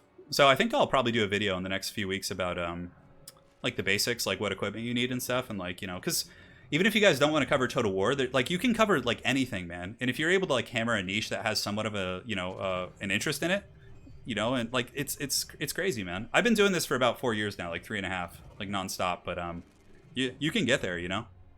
It's really good to just do on the side, too. If you have, like, you know, a job that you may like, it might not be your favorite, just, like, do this kind of stuff on the side, and it can turn into a career someday, you know?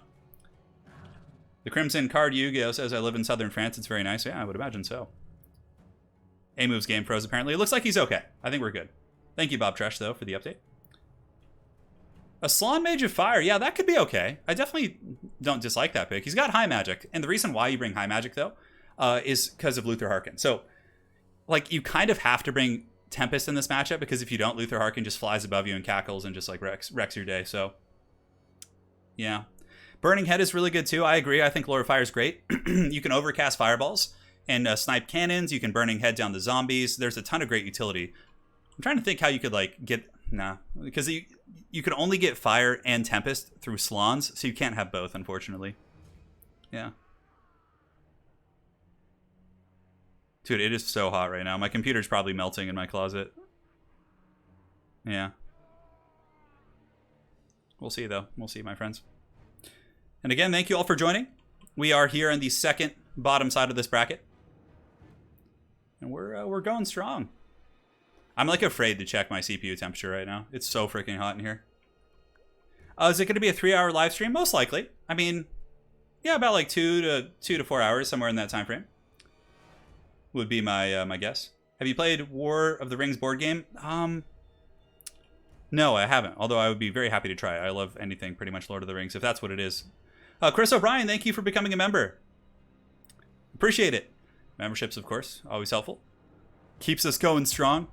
Dude, I was watching Dr. Disrespect's comeback stream, because obviously that's a pretty big phenomenon. Whether or not you, like, enjoy his content and his style, like, it's a phenomenon for YouTube. Like, someone that big coming here and, like, starting to stream is, like, it's really good for other streamers on YouTube. Like, it'll motivate the Google and YouTube to, like, update features potentially. Like, I'm excited, but dude, the amount of memberships that were raining on him, dude, it was insane.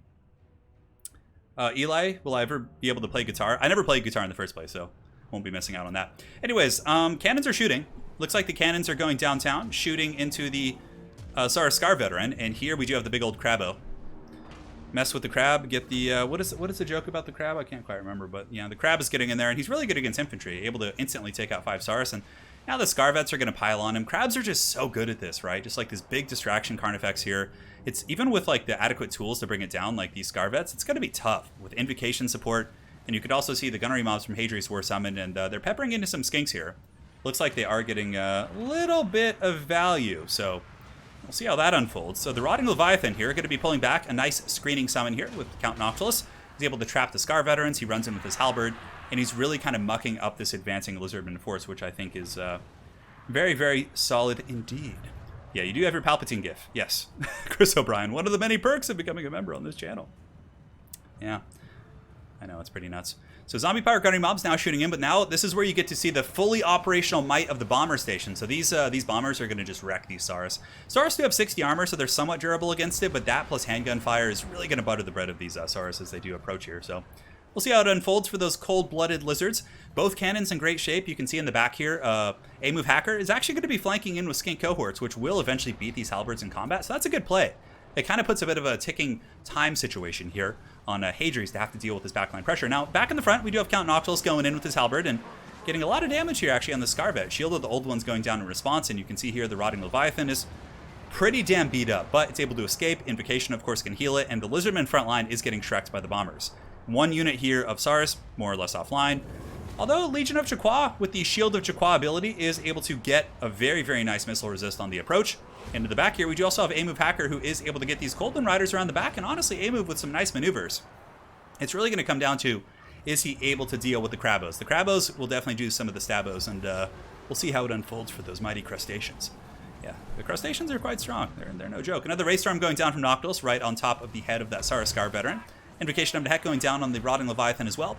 And Vampire Coast kind of yielding its frontline engagement. Obviously, in this area, it looks like they're being pushed back to an extent, but how are the cannons doing? So one cannon is online, and this is actually good for Hadri's. A lot of the Lizardman heavy cav here, the Coldman Riders, have engaged into halberds, and they're taking serious casualties. And the big old Crabbo is going to be coming back there as well. But many of the bombers and handguns, though, are still offline. Like, they're all crumbling. They're all taking heavy beating, which is certainly very scary. And, okay, that's what Hadri's was shooting. So Hadri's was actually blasting the Slann. So here you can see the Slann. Very, very damaged. Okay, I was wondering what the cannons were shooting the entire game, and it looks like the Slann was the one who was getting crumped pretty bad. So over here we have Lizardman Spearman pushing through, and eventually they will get to the back line. But the Crabos, one Crabo is full health, the other one is, you know, about 35%, give or take. And the Scarvets are both beat up. I mean, if Count Noctiles can get some value trades and slowly wear down the Scarvets, there's not going to be a whole lot in this Lizardman army which can stab the Crabos. Those Crabs will be very, very tough to take down, but we'll see how it goes for them. So here we have Invocation of Nehek, healing up the Crab once again, up to about 2,000 HP. A little bit of poking Dartfire here from some of the Skink skirmishers in the back.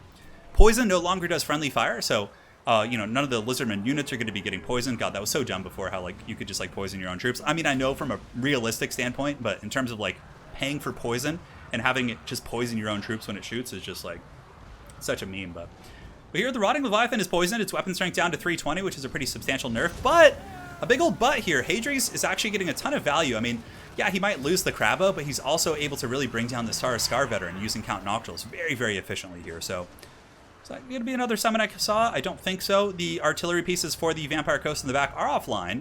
The Carronades back here, and that's one of the reasons why I like seeing a couple Syrenes mixed in, just to screen out Saras and Skink flanks.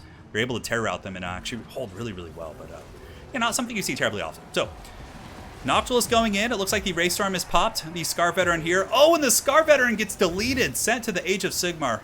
Poor guy. We'll see if he can survive in that godforsaken realm. But the Rotting Leviathan here, and Count Noctiles going in with their anti-large here. And it looks like Hadri's might be able to slightly pull ahead in this game. I mean, if this Crab lives, dude, that's going to be such a pain for A-Move Hacker. Granted, I think the Skinks, even with this overwhelming weight of fire, should be able to bring it down. It's at -2. I mean, as long as they keep it crumbling, there's going to be steady damage. Yeah, big old thick butts there on those Crabs as they drop them here on these Lizards. But that Scarvet has 12 freaking HP. That thing is going to be a non-factor. And I don't know, are the Crabos going to be too much? Now, a big key to victory here in the fourth quarter of this game is going to be, has Hadri's saved summons? If Hadri's has like 3 summons in the bank, for example, and is able to just kind of summon, drag it out, summon, drag it out, and really let the Crabs do their job, you know, he might be okay. But other than that, I mean, there's still a lot of spears. You can see here we have the Sara spears. I believe the Legion of Chaqua is still going somewhere. Yeah, they're right here fighting. And the Vampire Coast is about to lose all of its infantry. This is like a very classic Vampire Coast ending, right? Just the just the couple units fighting to the bitter end, which is certainly something. Yeah, it's very true. But you know, the spell, generally you have more control over it. Like when you have like a peasant bowman unit shooting into your Bretonnian knights and like poisoning your lord and all your knights, and like dude, it's just so discouraging. Yeah. A-Move Hacker is certainly a very good Lizardman player, and it looks like this game is coming to the fourth quarter here. The Rotting Leviathan, still very healthy. I mean, again, the summons are going to be the big factor. So we can literally sit here. I'm going to rest my hand for a minute, guys, and just let kind of the camera sit idle, because there's not too much to really focus on. But yeah, I mean, it's basically just Noctiles and Crabo versus the world. And, you know, what kind of summons does Hadri's have in his back pocket? And how many invocations is he going to be able to afford on top of the summons? I do think the summons are the priority, because it keeps the spears off the Crab. But, yeah, we're going to see. He must have some magic left. I think I saw 2 summons this game. And you have to remember that Count Noctiles does also have the Roth's Moondial. And the Crab is basically a hard counter against these type of infantry units. It's like designed to kill Saras and those type of bad boys. So it looks like an Invo is going down, a single target Invo right there. No need to heal Noctiles. He does have the hunger and is fighting, so he's going to be able to heal himself, you know, pretty happily here in melee combat. And the Crabo is critical binding. It's kind of, you know, in between crumbling, coming back and forth, but at that invocation plus 150 freaking armor, it's just ludicrous. And the Slann is just being thick, you know, he's just rolling around. I don't know what this guy eats, but oh my god, somebody made a mod and sent it to me on Discord, and it was like a Slann, like somebody was able to mod the Slann off of his mount, and he's like running on foot. Oh my god, it was so disturbing. There's a couple like weird mods like that, but yeah, the foot Slann. Maybe I could like find it. Yeah, the spears have really good HP, and like honestly, A-Move might be able to just grind this out. Like Hadri's really needs a summon right here, like on top of the spears. Saras have insane leadership too. Like Saras are really, really hard to break as is, and especially if you're playing a like legendary campaign. You're just like, why won't you die? Why can't you be normal? But the Slann will not let his Saras break. And the Crabos, you know, he's fighting some spears in a bit of an isolated environment. The Skinks are running low on ammo, so the poking elements of this army is more or less going to be devolving. Noctiles is going to be hard to kill too. I mean, this could go either way. It keeps the spears off the Crab where it gets the hose again. Oh my god. Yeah. It does. I've actually met the actor who plays Buffalo Bill in Silence of the Lambs in person. Really nice guy, actually. Rate of crumbling might need to be a little bit faster. Perhaps so. Perhaps so here, guys. The Rotting Leviathan at -21. The Lizards swarming in. The problem is, if the Saurus break, then, like, the Skinks are going to tear out super quick. Like, the Saurus are really the backbone of this army, so... You know, I feel like Hadri should have more summons left. Like, maybe he just doesn't. Maybe he just blasted those summons, like, just freaking rapid-fired them. Because summons would be such a difference maker right now. Turin's dreams are still haunted by the foot salon. Dude, it's true, man. It's true. They're an unholy terror in the night. Yeah, and here comes the undead. Scarvet's coming in now as well. Scarvet's actually still alive. You know, it would be really good for A-moves to pull the Scarvet around the back. Because right now where he's engaging, Noctiles can actually get to it. Whereas if he attacked from this angle, like up and over this way. Oh, and the Scarvet just gets a giant crab claw to the face. But it looks like A-move Hacker taking out the crab with the Gambit here. And I just don't think Noctiles can win this. GG. Hadri says, GG, I continue to be the master of losing matchups that everyone says can't be lost. Hadri's has beaten some really, really good opponents today, though. He's given himself a hard time, but man, you know, I lose this matchup too. Like, I feel like I'm a good coast player, but like, I tend to like lose this one against Lizards. Look at, like, why is it like this? Oh my god. I feel like the Slan should get in there. I wonder if Hadri's is gonna play this out. Yeah, okay, he withdraws. So Hadri's, let's get a big round of applause for Hadri's for sparing all of you guys 15 minutes of grinding. Because there probably was another invocation, but there was no way that he was going to beat that many Saurus. Yeah. So A-move Hacker claiming victory in that first game. So let's go ahead and update it. It's going to be... Oh. Perfect. And it is best of 3. So now let me go ahead and find a map for these fine gentlemen. Ancient Dragon Cave. Oh, man, dude, I'm sweating so bad, it's like hard to think. We'll do Castle Drakenhof, that's fine. It's a good map. All right. So we have a donation from Will B. Says, stream Voyager while playing Warhammer Nerd Life. Dude, it sounds like a good time, man. Sounds like a solid life right there. You guys love a good grind, huh? Dude, nothing is as bad as like a Vampire Count Mirror matchup in which they both have Mortis engines. That's just like, dude, it's just like, put a fork in me. Send me out to pasture. I no longer want to live on this world. Yeah, Hadri's has had tough opponents like every single game. That's very true. I mean, let's go ahead and look.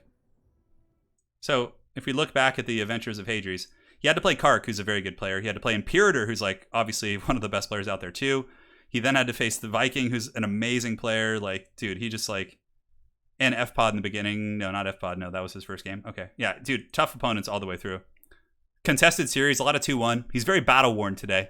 Hadri's is very good at greenskins, though, so we're going to see his greenskins coming in here. Turn our Dwarven underway maps part of the map pool? No.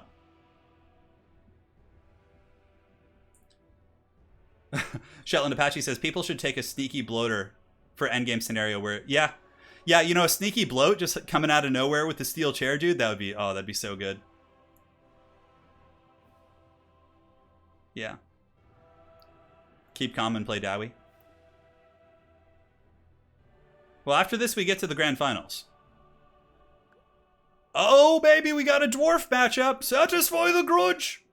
They've wronged us. So it's going to be dwarves versus greenskins. The classic matchup. Oh, dude, guys, check this out. I'm going to type in chat. Check out the freaking check mark I get next to my name. How cool is that? I got a check mark. Dude, it is scorching. Oh my god. Anakin, I'm too weak. It's too hot. Okay, there we go. Perfect. So this is the bottom side of our best of 3. So if A-Move Hacker wins this, he advances to the final to face 0. Our boy got a check, yeah. You know, it was really funny. When I was watching Dr. Disrespect stream, I was like thinking, oh, you know, I should challenge him to like a mullet duel. You know, because he's got like his wig that he wears with the mullet, and I have a real one. I was like, dude, we should have a mullet showdown. Once my hands heal, just like find some game to have a mullet duel in. I don't know what, but that'd be so funny. Hey, Bacon is life. Cheers, dude. Beat the shit out of the heretics. Slay everything without a beard. They've wronged us. Yeah. For the grudge bear. Maybe you should move to New England or Canada. Dude, I'd be down. My dad lives in New York City, actually. But I know New York summers actually get really hot. Like, they're very muggy and hot. A-Move Hacker is an old school dwarf player. He's been at it forever. What is the temperature? Let me check for you guys, actually. I'm kind of curious right now as well. Temperature. Dude, it's 100 degrees right now where I am. It's 100 degrees. Oh. That is deep. Hey, thank you guys. Thank you for the kind words.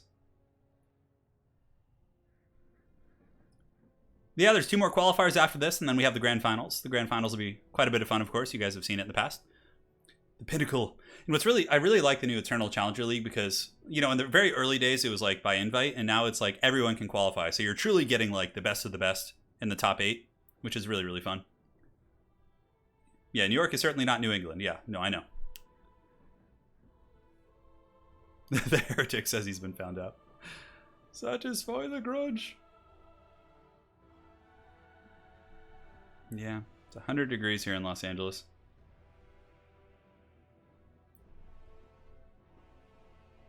Oh, if it was Celsius, yeah. No, if it was Celsius and it was 100 degrees, dude, it would just be the apocalypse.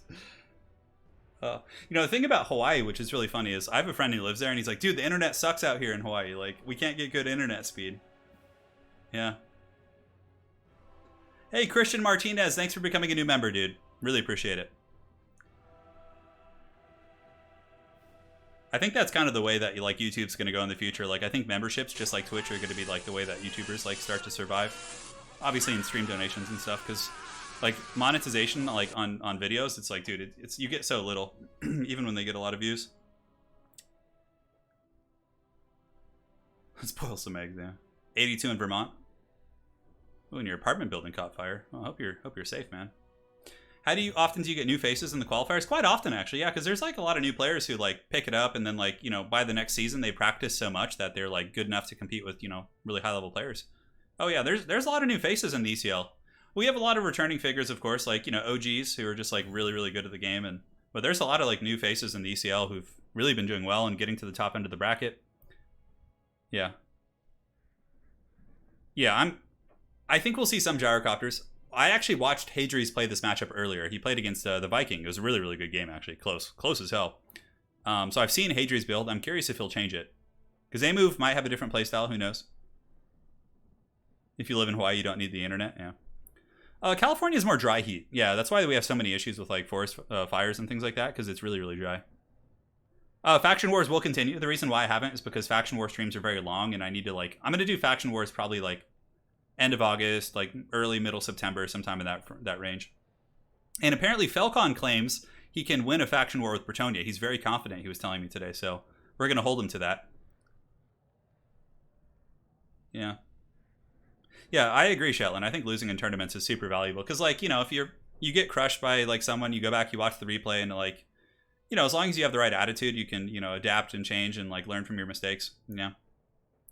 Yeah, you really were one engineer shot away from victory in that game, dude. Azag had 66 HP. It was freaking insane. Yeah. Yeah, it's really dry heat, though. How to become a master? Lose 1,000 games. Yeah, for sure. Yeah, playing in tournaments is really good. Because, like, a lot of times on ladder, people mess around, or with your friends, like... You know, I've noticed when people play casually, they meme more, but like when you get in a tournament environment, like you play like tuned builds and like good players who are like trying hard. So like it's a really good test of your kind of abilities, and obviously allows you to grow. It's like, you know, when I used to do before, you know, my hands got really bad, I used to do jiu-jitsu, and like the quickest way to learn is just to get karate chopped so many times. Like I would get caught in all kinds of submissions, and just like when I was a white belt, still am, but I don't do it anymore, but I would just get like owned by like, you know, blue belts and brown belts and, you know, the black belt instructors. But like you learn, right? Like when they own you so many times, you learn not to just get caught in these like stupid things. And it's like, it's the best way to learn, man. Like you play Empire, you pick some units, you're like, well, those units sucked against this. Okay, now I know what's not good in this matchup, right? It's like yeah. Yeah, watching your losses is really good too. Yeah. You're waiting for Falcon to win the faction war with Tretch. He did win with Tic-Tac-Toe, which is a huge, huge accomplishment. Tic-Tac-Toe is definitely top 5 worst. Shivering Death says, I feel your pain, Turin. It's 115 out here, and the AC is broke. Dude, that's brutal, man. Like, 115 is just next level misery. Yeah, Shivering Death. Thank you so much for the 15. I hope you're surviving, dude. I hope you got, like, some ice packs on your head or something. Dob didn't play today, no. I'm sure, yeah, Dob would do very well on ECL if he played. Yeah, I don't know if he's tried to qualify this season. I'm sure he'll play in some of the next ones. Dob's a very good player. Yeah, Shetland, exactly. Yeah, I did jiu-jitsu for a little less than a year because I had my hand problem and I was like, maybe I'll be able to do it. But after like 6 months of jiu-jitsu, like it was really taxing my hand and I wasn't able to do my work and do jiu-jitsu. Like, so I had to stop. But I freaking love it. Like, I hope I can get back to it someday. I love grappling. I love wrestling. It's like, it's so fun because you get to like compete in a martial art without getting brain damage, you know? If the stream is delayed, you just refresh it and it should fix it up for you. Dude, I have Tic-Tac-Toe Android Poetry. I have it. I'll prove it to you guys after the stream's over. I have him. I was even playing his campaign a little bit before I got my surgery. What is the link for joining the Discord server? If some of the mods here, one of you guys, could drop a link to the multiplayer Discord, that would be greatly appreciated. If not, I'll drop it at some point before the stream is over, my friend. I got you covered, Chris. Yeah, Tommaso, he's played in tournaments before, I'm sure. No, I never took any photos of me at jiu-jitsu. No, I have my gi, though. It's in the closet behind me. I went to Guerrilla Jiu-Jitsu in San Jose. With Dave Camarillo. Yeah. Yeah. Brother, here in Sweden, there's 64 Fahrenheit. I'm dying with air conditioning on. 64 Fahrenheit? You're dying with air conditioning on? Yeah. Hey, thank you, Wicked, for dropping a link. So yeah, we're loading in now. Like, I love the sport of boxing and, like, striking, but, like, unless you're trying to do it for a living, dude, it's just not worth the damage you take, in my opinion. Yeah. Lady Turin and I are going to order some fat pizzas after, and watch the UFC tonight.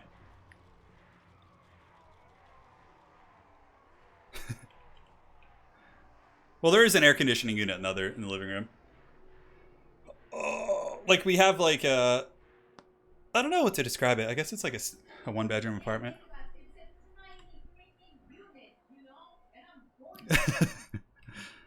She's like she's yelling at me and texting at the same time. It's truly a talent. Have you seen The Art of Self-Defense? I don't know if I have. No, I haven't. No.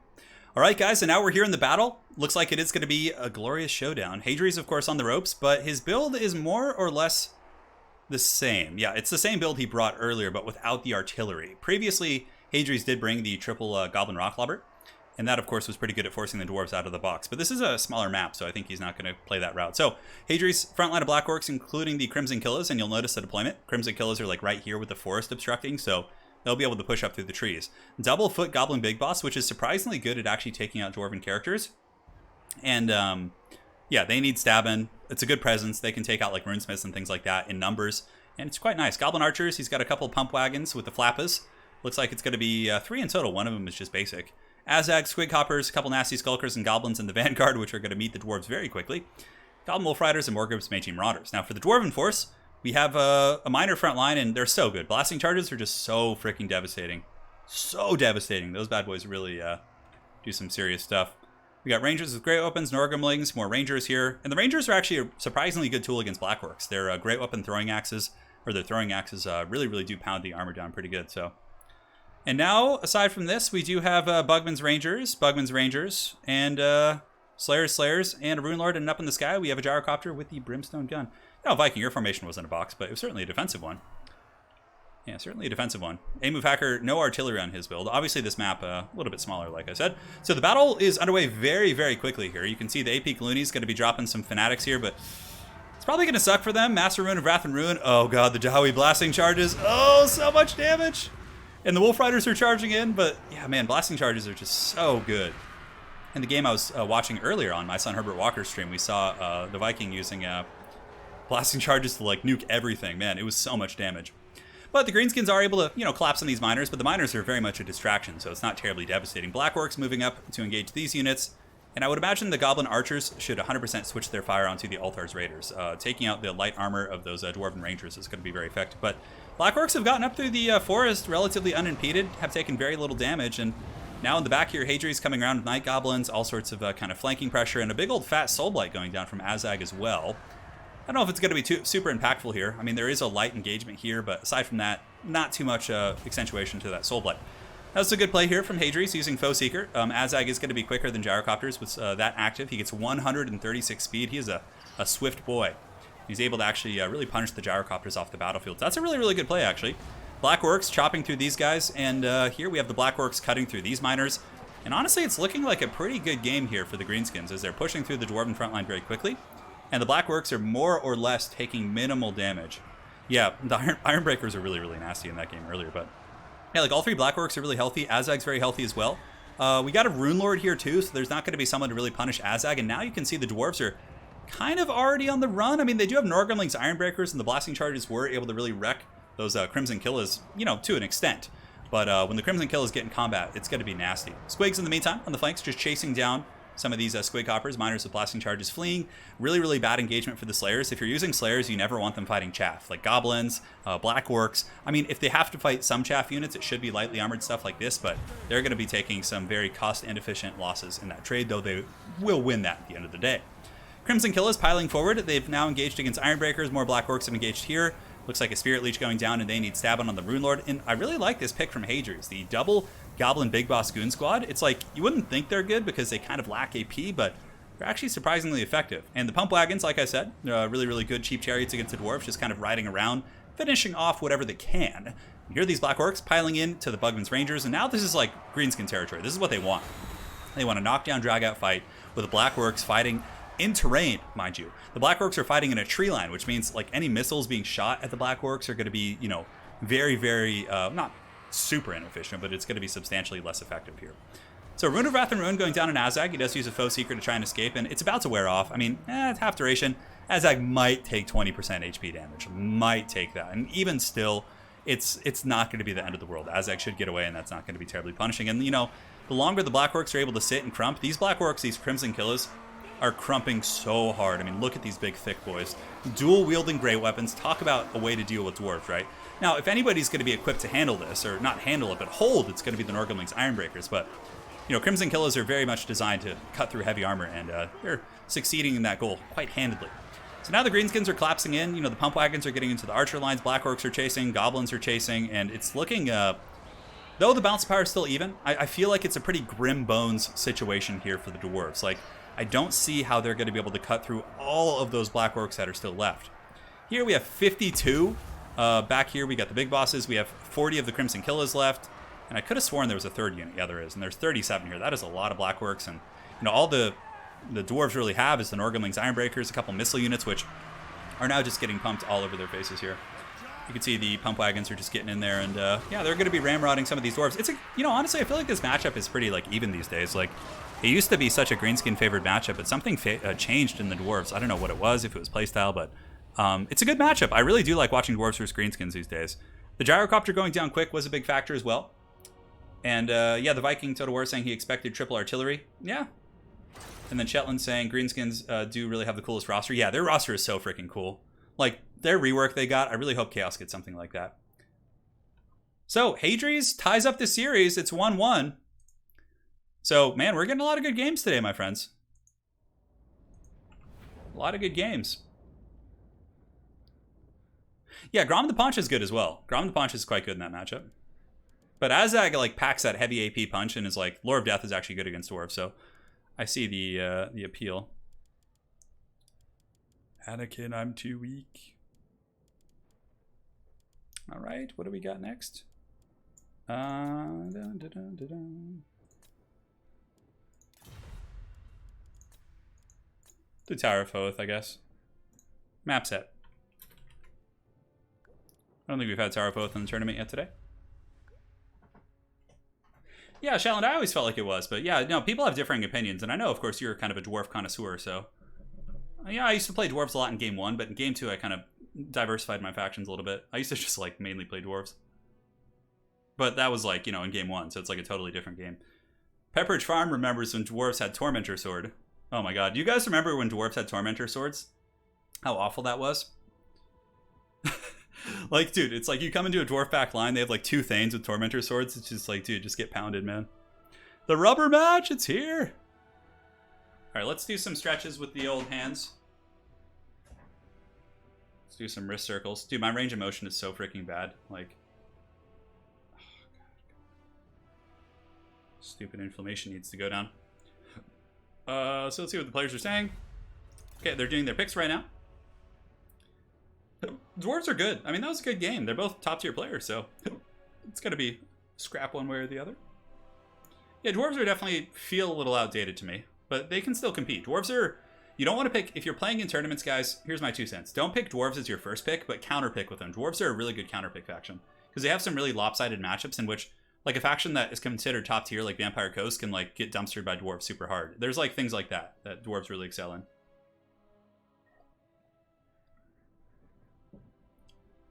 Pepperidge Farm remembers. I know. Give us the Warhammer 3, guys. Give it to us. The precious needs it. My precious. Thank you guys all for joining. We're still on the best of 3s. I haven't even gotten to the best of 5 yet. Best of 5s, Zero has a pretty aggressive playstyle. He likes like greenskins, Norska Chaos. So like with Zero, you're usually going to see really... Hadri's is not picking his Dark Elves here. Hadri's is like one of the best Dark Elf players out there, and we haven't seen him play Dark Elves yet.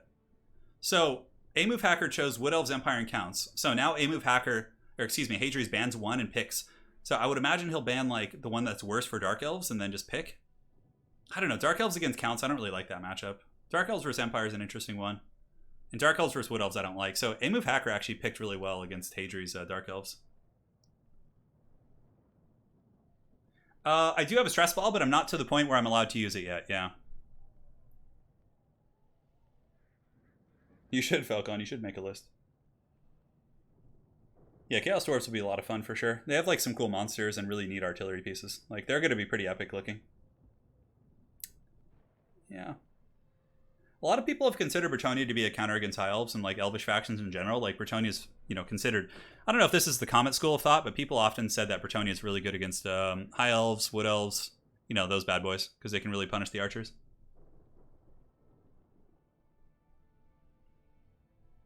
Yeah. Yeah, the picking order depends on their position in the bracket, so yeah, I mean, obviously the player's taking their time. Yeah, Hadri's is going for Dark Elves. I mean, it's his best faction, I think, so he's just like, I don't care what you're doing, I'm just gonna... Dark Elves versus Counts is very Dark Elf favorite. That's good to know, Valkanos. Yeah, I'm a little bit out of the loop on the Dark Elf meta, so... Yeah, I suppose so. I mean, you could do some really nasty blobs yourself with Dark Elves, like the debuff blobs, or, you can play with repeater crossbows and pound down monsters. Yeah. Kislev, Demons, Ogres, Chaos, or... So your prediction, Jabba the Hutt, is Kislev, Demons, Ogres, and Chaos Dawi are the first 4 factions? Yeah, I'd say that's a good prediction. I definitely would agree that like we're going to get Kislev because Games Workshop announced it. I bet you we'll get Demons because Demons. It's Game 3. End times, all that shit. Ogres for sure. Chaos Dwarves, yeah, Chaos Dwarves, I mean, seems likely as well. Yeah, Matt, you gotta just accept your fate there, yeah. Oh, man. And yeah, so it's going to be Empire versus Dark Elves here. Nice, fun matchup. I don't think we've seen this one today. Yeah, Dark Elves are a fun faction to play. They're really good. It's one of the elf factions like I wish I was good at. I'm just not, though. The only elf... I'm really just not good at elves. Like, I can play almost every faction decently, like, to a competitive level, but, like, except the elvish factions. I just, like, I can't. Well, I used to be able to. Now I'm probably just terrible, but... A little out of practice. Yeah. Ban them Wood Elves, so we don't have to watch an elf-on-elf duel. It's got to be Hadri's against A-Move Hacker's Empire. Yeah. Dogs of War could be neat as well. It could certainly be very, very neat, my friend. I know it's getting a little bit late. We started the stream late today because when I ran the signups a couple days ago, there was only like 25 people signed up. So I was like, oh, it's going to be a small tournament. And then like the night before, it just shot up to like 60 plus. I was like, oh, holy shit. So I figured we could start a little bit later, but in this case, That was not so. It was not so, my friends. You guys want halflings for game 3? Just like a full halfling faction. They start in the moot and they only have one settlement. Oh my god, the halflings would be such memes. You could do a halfling faction. I mean, you just make them really cheap. Yeah, they're probably like all terrible, but like they just are, their cost. Although, you know, factions that have like only terrible units, you run into some issues with the unit of 20 units in multiplayer. So like you can't like maximize your spend. Best way to play Dark Elves? Oh, dude, there's a couple ways to play them. I mean, honestly, single entity, Dragon, Malekith, Marathi, using repeater crossbows and Cold Wind Knights is like kind of the standard play. Falcon says Dark Elves versus Empires even. Well, you would know, you're a very good Dark Elf player, so I will trust you on that. I've always felt like it's an even matchup when I play Empire against them. I dig this one. Yeah.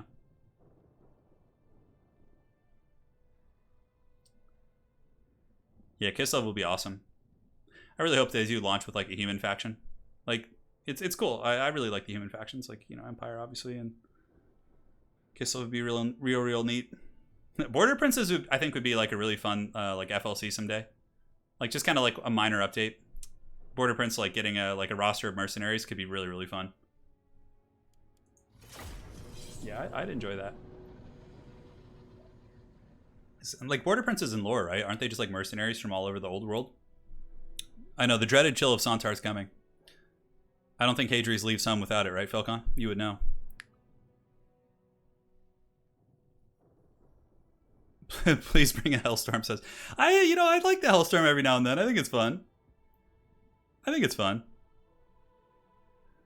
Yeah.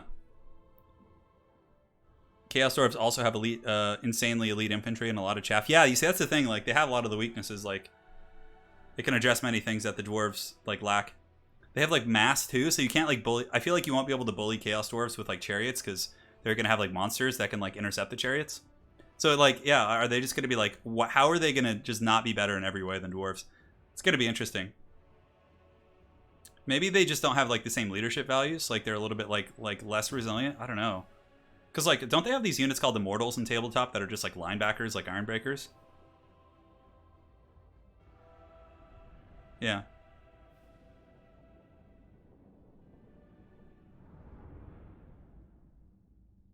You guys are thinking the Sunmaker's coming? Oh, man. Doing some nice stretching here.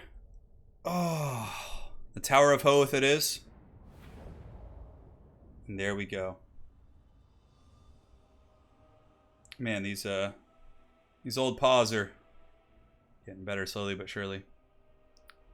Yeah, I'll definitely like when I like I said, when I'm fully healed, I plan on doing a lot of stuff. Like I'm out of the loop right now. I haven't been playing. I've been like casting mostly, so I've like lost my kind of touch, like, you know, kind of feeling with like, I don't like to commentate too much on like what I think's better or worse unless I like actually play it for myself. That's why like when I watch like sports, I like to watch commentators who like actually have played the sport and things like that. You know, so like until I get back into the gems, like I probably won't make like tier list videos or things like that. Yeah.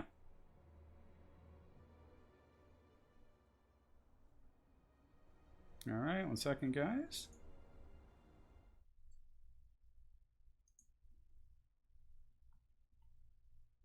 All right, perfect. We're all good, my friends. We haven't had Slanesh bots in quite some time. The Slanesh bots are an extinct breed. It looks like they were cast back to the warp. Because originally the Slanesh bots would come and like try and link you to things, but I guess YouTube found a way to like make it so that you couldn't like be linked to their platform. So, yeah. Yeah, those were the days. You guys remember when our shield wall had to valiantly stand against mighty Slanesh bots? Those were the days of old. This is a tricky one. Yeah, this is going to be good. So for the matchup here, up in the sky, we have Pimp Daddy Gelt. So it's going to be Gelt with Final Transmutation, Plague of Rust, and Transmutation of Lead. Certainly a powerful kit. State Troops with a couple great swords mixed in. So 2 great swords. Very, very interesting. We have Silver Bullets. We have Sterling's Revenge. Double Knight of the Blazing Sun. I always love to see Knights of the Blazing Sun. Yeah, it's a very cool build. Because what you do is you use Plague of Rust on the Cold One Knights. When the Cold One Knights fight Knights of the Blazing Sun, Plague of Rust really allows them to melt to the Cold One Knights very, very quickly. So, yeah. It's going to be good, guys. I'm excited for this one. And we're still not in the finals yet. This is just absolutely ludicrous. Man, I only got like 5 hours of sleep last night, too. I was up, Anna and I were up so late and just couldn't fall asleep. cursed thing. So now for the forces of Hadri's, the classic counter against heavy cav is going to be repeater crossbows. Repeater crossbows are super efficient at taking out these elite Empire Knights if they can sit and shoot. Obviously, if they're being pursued, it's going to be a different game, but I would imagine Hadri's will find a sweet spot. In the back, we have Blackheart Corsairs. We have a Supreme Sorceress of Beasts on horseback. So she's going to be summoning some Manticores and Bleak Swords, and that is it with triple Bolt Thrower as well. And yeah, so basically if the heavy cav commit to the fight, they get rampaged by Witch Elves, then they get dragged down by Blackguard. That's like the power combo against the Empire monsters as well as heavy cav units. So, yeah, it's very good. Yeah, I know.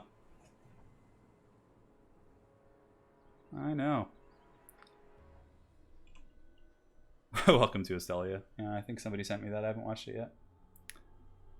Yeah, so it's going to be triple Bolt Thrower. I mean, the Bolt Throwers themselves are decent. You know, in spray fire mode, they can kill handgunners, and they can also shoot down. I mean, not super quick, but they can also shoot against the Empire Heavy Cav in single target mode. They can snipe Gelt.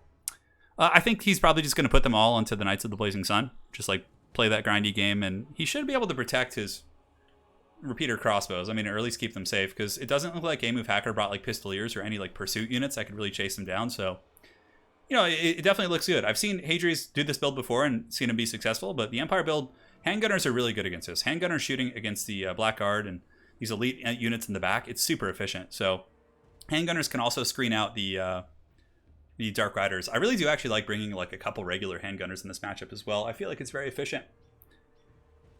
Very efficient indeed. Yeah, guys. So Pimp Daddy Gelt facing off against the Dark Elves here. And that's that. And if you guys are enjoying the stream, do drop a like. I know it's I always hate asking for it, but it does help me out quite a bit. Yeah, no, definitely. Like, I'm learning to appreciate cold weather more and more. Yeah, nowadays, dwarves aren't so good in campaign. I mean, they do okay, but typically, what I've seen, the dwarves just get pounded by the Skaven and the greenskins these days. Because the greenskins just get like these unlimited WA trains, and just like the dwarves just can't handle it. It's just too much. So the repeater crossbows are going to be surging forward, but there is going to be the silver bullets ready to open up, and they do have stock, like I said. So now they're just like ambushing. And Hadri's will take some damage here. Yeah, greatswords are also a pretty elite target, and it's a good inclusion here by A-Move. The greatswords, I feel, will be quite good against the Blackguard if they can actually make it there without taking a lot of damage. And now A-Move Hacker is using the swordsman to actually screen out the advance of the Dark Riders, keeping them from being able to shoot against the greatswords and some of these other value targets. So far, so good.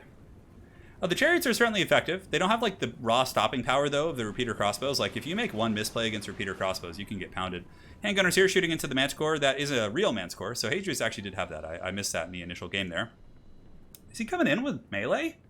For a second I was like, are the Dark Riders pushing in? But yeah, the crossfire is nasty. Sterlin's Revenge able to open up with the Powder of Sigmar. Really get some good work. And now the bolt throwers are in spray fire mode, all three of them, and it's doing some decent damage here against the silver bullets. And yeah, I feel like A-Move Hacker was kind of privy to Hadri's build and playstyle in this matchup. Yeah. Looks like A-Move Hacker was saying something in chat that this build is dedicated to a friend of his who has stopped playing and he hopes he'll return. So here we do have Sigmar Sons engaging in the front against the Blackheart Corsairs. Corsairs will be okay here. They do have 80 armor and, you know, bonus for infantry, but I'm pretty sure Sigmar Sons in a vacuum would win that duel. Yeah, it'd be a very long one, but nonetheless, we'll see how that goes. Blackheart Corsairs, though, regular ones will, of course, defeat baseline swordsmen. But the greatswords, once they get in, should be okay. And right now, Hadri's is pretty comfortable in his defensive posture. You can see the spray fire mode is slowly getting some good damage here against silver bullets. And Knights of the Blazing Sun are able to get a bit of an erect charge right here onto the Blackheart Corsairs. I would call that one half chub. It wasn't like a pure rear charge, but kind of a half chub, you know, flank charge right there. And the Blackheart Corsairs definitely take it like champs. So there is a Flock of Doom. Knights of the Blazing Sun do actually have magic resist, which is pretty neat. Now the greatswords are making their way in, but the bolt thrower is really surprisingly effective here against the handgun type units. I believe silver bullets are hidden at the moment, are they? No, they're actually exposed here. So the silver bullets, I think, probably would be a prudent next target. But now the Blackguard are being sent in to fight greatswords. Like I said, Blackguard are halberd units. So it's not going to be the best trade for them. Halberd units do have a slower attack rate and typically don't trade as effectively with other great weapon units. Granted, sometimes if it's just so much more elite in nature, it can, but you guys get the picture.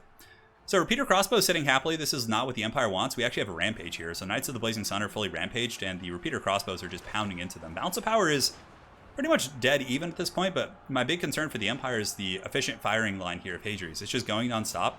Rampages are going down, and it looks like there's going to be another Flock of Doom or some sort of witchcraft here. Oh, pretty nice little final transmutation. Actually overcast it. Okay, that was a good one. It hit the Black Guard, it hit the Witch Elves, it hit some Swordsmen. That's like a 3-for-1 value train. And Balthazar Gelt up in the sky is basically just running for the hills. He's just cackling and doing his thing. We'll see. And will the Feral Manticore catch Balthazar Gelt? Probably not. Gelt is much faster on Quicksilver. The Summoned Manticore in the back, able to break off some of the Knights of the Blazing Sun. But now the Knights are getting in there, and there's not really any Dark Elf presence to stop them. This could actually be somewhat disastrous. Oh no, but a little bit of a misplay. A-Move Hacker needs to get these Knights of the Blazing Sun back here and go after the Bolt Throwers, and it looks like he finally does that, but not before taking a ton of crossfire. He gets a good charge into the Dark Riders there. But the Sorceress and maybe the Dark Riders with weight of numbers and a little bit of Halberd support coming back should be able to peel this. Currently, Hadri's is certainly in a dominant position. A lot of the Empire Greatswords have just been kind of dragged through the mud, and the Bolt Throwers and the Repeater Crossbows have been just unimpeded, wrecking both the Handgunners as well as the Knights of the Blazing Sun this game. So, yeah.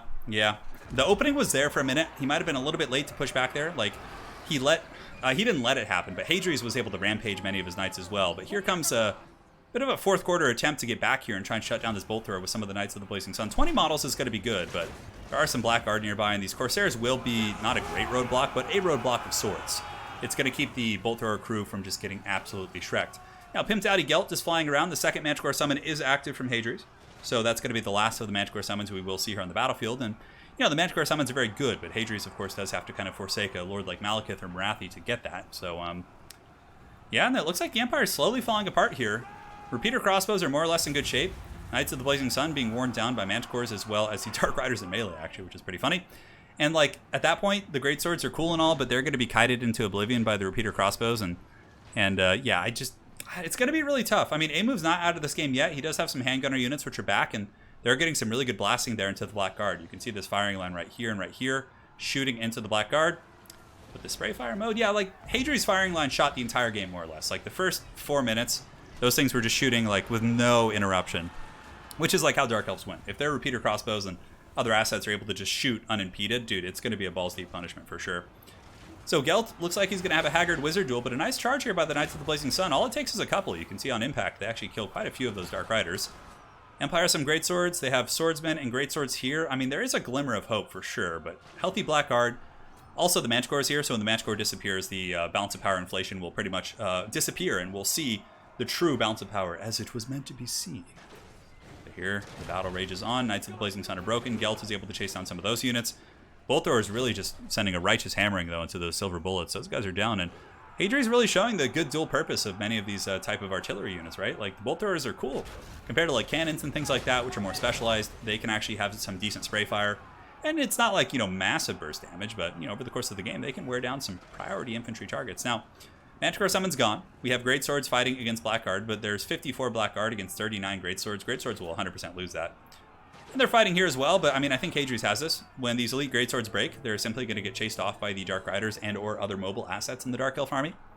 And I think that's game. It looks like Hadri's once again is going to be advancing to the Grand Finals of the ECL. He was actually in the Grand Finals last week against Fistek and had a really good series. It was 3-1, but the games were all very close. So now it looks like we're having a repeat situation here. Yeah. As Zypho says, you know when someone overcasts Final Transmutation on infantry, it's not going to end well. Perhaps so. Wiki D says, I hate chaff. It's coarse and it gets everywhere. Yeah, chaff does get everywhere. That's very true. But now it's just Pimp Daddy Gelt flying up in the sky, but there's no way. I mean, Gelt couldn't even beat a Manticore. I mean, so, like, he's pretty much by himself. I don't know why it's not army losses yet. Like, Dark Elves have so much stuff left.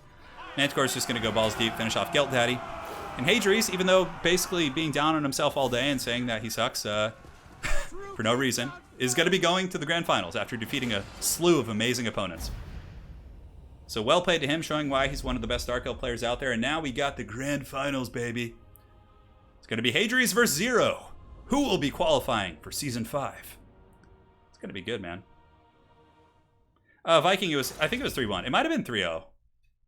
I'm pretty sure it was 3-1, though. All right. Hadri's will advance on to face Zero with our ugly bracket. Don't worry, guys. I'll update. I mean, it's not ugly, but like my placement of the text is pretty bad. So now we have the grand finale. GG, well played. A-Move Hacker saying, good luck further, mate. Good sportsmanship. I love it. So now Zero, champion of the Dark Gods. Come, you are summoned. Let's go ahead and do battle, man. It's going to be good. So I'm going to update these scorecards. 0 will get his name in here. I almost went to the webcam to show my gelatinous sweaty form. Not going to fall for that again. Although I suppose I've never done that on stream, which is good. That was a really good game. GG. I know a lot of QSA members playing each other. Hey, Loam Sellers, welcome to the live stream, dude. You made it just for the grand finals. So now we have our best of 5, which is going to be quite a bit of fun. 0, I'm sure, is on his way over. I'm going to double check this real quick. He's probably firing up the game. Let me shoot him a direct message. Send him the password and all is well. Cool. Hey, Drew saying you need some water. I don't blame you, dude. The mullet? No, dude. The mullet was here in the beginning of the stream. I actually had it. Yeah, it was live. So if you guys want to see the mullet, you can go back to like the first 10 minutes of the stream and see it. It's getting longer. Like the hair is coming down to my chest now. Oh, let me get my seat, my bouncy ball that I was sitting on here. I don't think you can reach that far. I might sound a little bit distant right now. I'm just sitting down. My hands are doing okay, actually. It's healing slowly. How many qualifiers are there? There's 8 per season. So after we have the 8 qualifiers, we basically have a grand finale. So the 8 individuals who won each qualifier duke it out. And usually we have a prize pool between $200 to $500, depending on the sponsorships and things like that. So it's really fun. Oh, man. I also fall asleep to my... That's funny, yeah.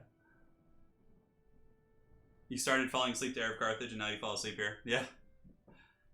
Yeah. I used to watch... Arab Carthage was one of the reasons I started doing YouTube, actually. His YouTube channel... when I was working my old job, I used to watch his channel, and I was like, I kind of want to try this. Looks like a lot of fun. Yeah. He's an OG, man. My hair does grow really fast. Yeah, it does. The mullet is powerful. I'm just doing some stretches, guys, so bear with me. So 0 is here. Hey. Picks and bans, go, go. Perfect. We're all set. Oh, man. Giants are very niche. Yeah, they're okay in a couple matchups. So no, Godwin Carpenter, anyone can join these qualifiers. We have 2 more, so you could join the next 2 if you want and try and qualify. Yeah, it's open to all. They're open qualifiers. We usually get between 60 and 80 people per qualifier, so it's certainly it's a bit of a long commitment. You know, those tournaments tend to go about 4 hours, 4 to 5 hours, depending on the size of things. Probably even longer, honestly, maybe like 4 to 6. Yeah, I recorded the first episode of the podcast. It should be going up soon. So yeah, it's great. I love all kinds of fun episodes and ridiculous. I think I was wanting to do a podcast about the map. They're waiting for me. So Troll Toll for the first map. We're gonna do a Troll Country. Whenever I see Troll Country, it makes me think of Avenged Sevenfold, Bat Country, that song. You guys remember that? So we got a donation from Al. He says, "Welcome back to the big show, bro. Glad to have you back." It's good to be back, man. Thank you. It's good to be back. Thank you so much for the $20, dude. And yeah, we are back in business. Officially this time. Qualifiers are typically on Saturdays and Sundays. Yeah, so Saturdays and Sundays. Sometimes I run the midweek, but typically I'll announce it midweek, like Wednesday, Thursday, when it's going to be. And you have a couple days to prepare and, do your thing. Yeah, 6.5 hours since the start of the tournament. Yeah, that's about right. Because you have to remember, 64 people, all playing best of 3s. Dude, it's gonna take some time. Hatry saying, now I have been trolled. Yeah. The Troll Country. I love Troll Country. It's one of my favorite maps. Falcon is not banned from the tournaments. No. Falcon already qualified, so let me go ahead and show you guys something. Alright, I'm standing back up now. So if you look here, you can see who's qualified for the season so far. So in the first week, we had Talaxla and Soothsayer qualify. Second week was Anticity. Third week was Falcon. 4th week was Flying Taco, and last week was Fist Tech. And of course, the winner of this series will be the 6th qualifier we have. And yeah, so those players can't play again in this season because they can't qualify twice. So it'd be kind of pointless for them to play and try and win again. So that's why you're not seeing like Falcon playing right now or like these other people because they've already qualified. So well, you can try as many times as you want, but once you qualify, you're in. Like there's no more going though. And Al, thank you again for the 20, dude. Really appreciate the donation. Yeah. Chosen can surprise people sometimes, actually. Yeah. Like, sometimes I see matches where I'm like, a couple Chosen probably would have just won that game. They're really freaking cool. Yeah, I like Chosen. I'm going to get some more water, guys. Sorry, I'm just going through this like a champ here.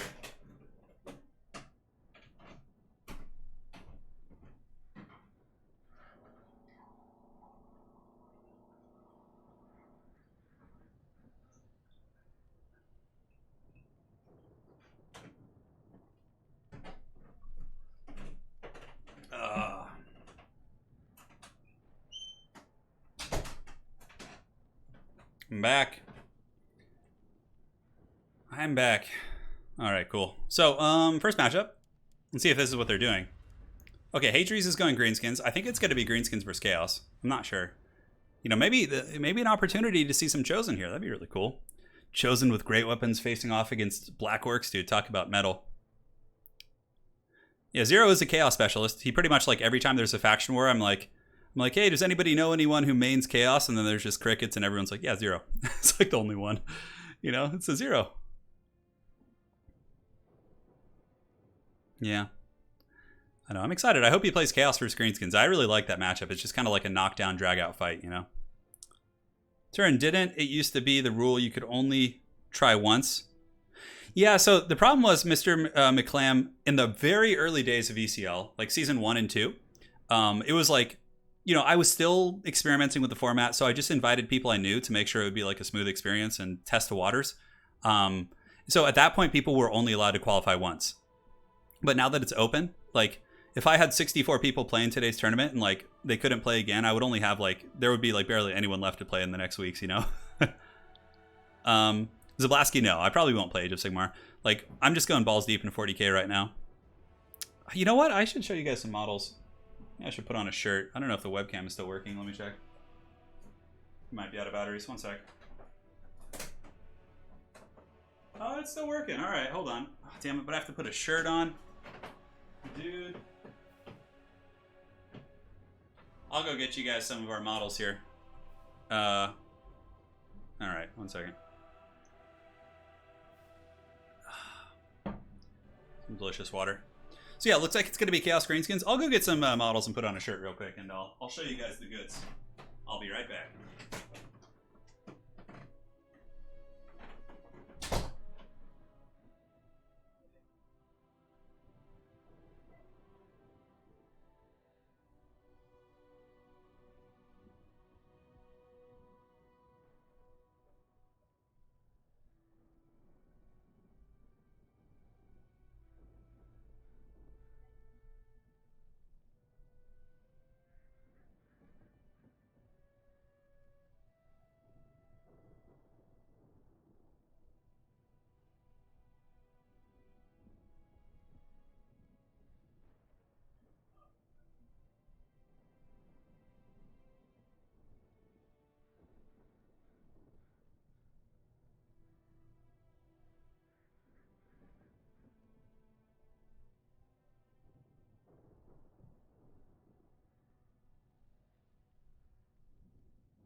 Yes. All right. Looks like... Oh, okay, so the players are still hanging out. All ready up for them. Oh, looks like they're both ready. Okay, perfect. Sorry, guys, I'm back. I went to go grab some minis to show you guys. Because the webcam is actually decent now. I'm using my cell phone as a webcam, and it has like a way better quality camera than some of the other stuff. So I don't know if I'm going to be able to. The best way to show you though. Oh, hold on, I'm just struggling to put on a shirt. So I got Abaddon the Despoiler here, and then I have a Blightlord Terminator. They're both really cool models. I'll show you after this game's over, guys. They're waiting here on the desk to conquer and despoil the galaxy and all that good stuff. All right, so let's go ahead and switch back to the game. It's the first game of the Grand Finals. Hadri's facing off against Zero. The duel of duels. Oh yeah, Thousand Suns are really fun in 40k. Hell yeah. The freaking Scarab Occult Terminators are so badass. Rubric Marines are great too. Don't worry guys, I got you covered. Spoons for the spoon throne, milk for the cornflakes. I know. Alright guys, so for the build here of the Greenskins and Hadri's, it's going to be a balanced build. Oh my god. The madman. He brought Grimgor Ironhide in the grand finals of the Eternal Challenger League. Oh my god. This is just too much memes. I mean, Grimgor is not like an absolute meme anymore, but compared to the other choices, he certainly is. So, Savage Orc Biggins mixed with Black Orcs, a little bit of a DACA line, but a massive skirmishing core to fight against the Horsemen and Horsemasters, and also poke the big old Shaggies, which is pretty fun. And now, let's take a look at Chaos. So we do have an Exalted Foot hero with no Mark of Khorne. So bare bones Exalted hero. We have Chaos Warriors and just Chaos Marauders. So no AP infantry. Black Orcs certainly going to be having a field day, but we have a ton of throwing axes, it looks like. Throwing axes, Horsemasters, and throwing axes. So 2 and 2. A Chaos Sorcerer Lord of Shadows. And it is also going to be a Dragon Ogre Shaggoth. And I think that's it. Yeah, a little bit of a mobile kind of core here for these various units. I like this map, man. It just gets right down to business, you know. There's no messing about on this map. Yeah, reworked Grimgor is still a meme. Like, Skarsnik's way better, Azag's way better, you know, Paunch is better. Like, all the other Greenskin Lords are better than him, but he's not trash now. Like, he's a meme, but he's not, like, worst 5 characters territory, you know? Yeah. So, the battle is underway. It rages on. The Forest Goblin Spider Riders push forward. Certainly a pretty good kind of annoying measure to fend off hounds and also shoot against the Horsemasters. 100 range against the 90 of Horsemasters and 70 of the Throwing Axes. Throwing Axes only have 70 range, so they can certainly trade pretty effectively there. And I mean, if the Greenskins can kind of just keep the Skirmishers of Chaos away, keep them from getting the Throwing Axes on the Blorks, the Black Orcs, then I think they'll win the melee engagement. I mean, it's mostly Chaos Marauders. There is a Manticore, there's a Shaggoth, but, you know, Shaggoths aren't like anti-infantry tools. They're not going to be super effective there. And a really aggressive play of Chaos Hounds here. You know what I was expecting from Zero? I was expecting a freaking Hell Cannon for some reason. Like, I feel like a Hell Cannon, a single one against Greenskins can be good. Like, just to punish Black Orcs and things like that. Yeah, but the Wa is here. The River Troll Hag getting a little bit balls deep out here. I don't know. She's kind of fighting above her pay grade. I don't know why she's going to fight the Shaggoth. The Shaggoth will definitely defeat her in combat. I mean, it's getting some damage. Maybe it's a bait. He does drop a Spirit Leech, is able to get away. Spider Riders might collapse in. And I mean, you know, the Spirit Leech is going to kind of equalize that trade. And now the Goblin Big Boss coming in as well with the debuff. No, he has not done that yet. So aside from that, Greenskins in a very defensive posture. Obviously, they feel that they have the superior skirmishing force with their Spider Riders and the Morgub's Magi Marauders and all those different units here. So I think he's just going to kind of take it easy and chill. Yes, he does have Crimson Killers up in the high ground. I also forgot to mention some Stone Trolls. And the Rusty Airs got wrecked. Whoa, what did that? What kind of a caster is this? Oh, okay, so they got pendulumed. Oh my god, the Rusty Airs just got deleted from the game. Their source code just blasted into another dimension. Man, I missed that. I was so focused on the skirmishing phase. Anyways, heavy skirmishing over here. Spider Riders pushing in with some of the Moon Howlers.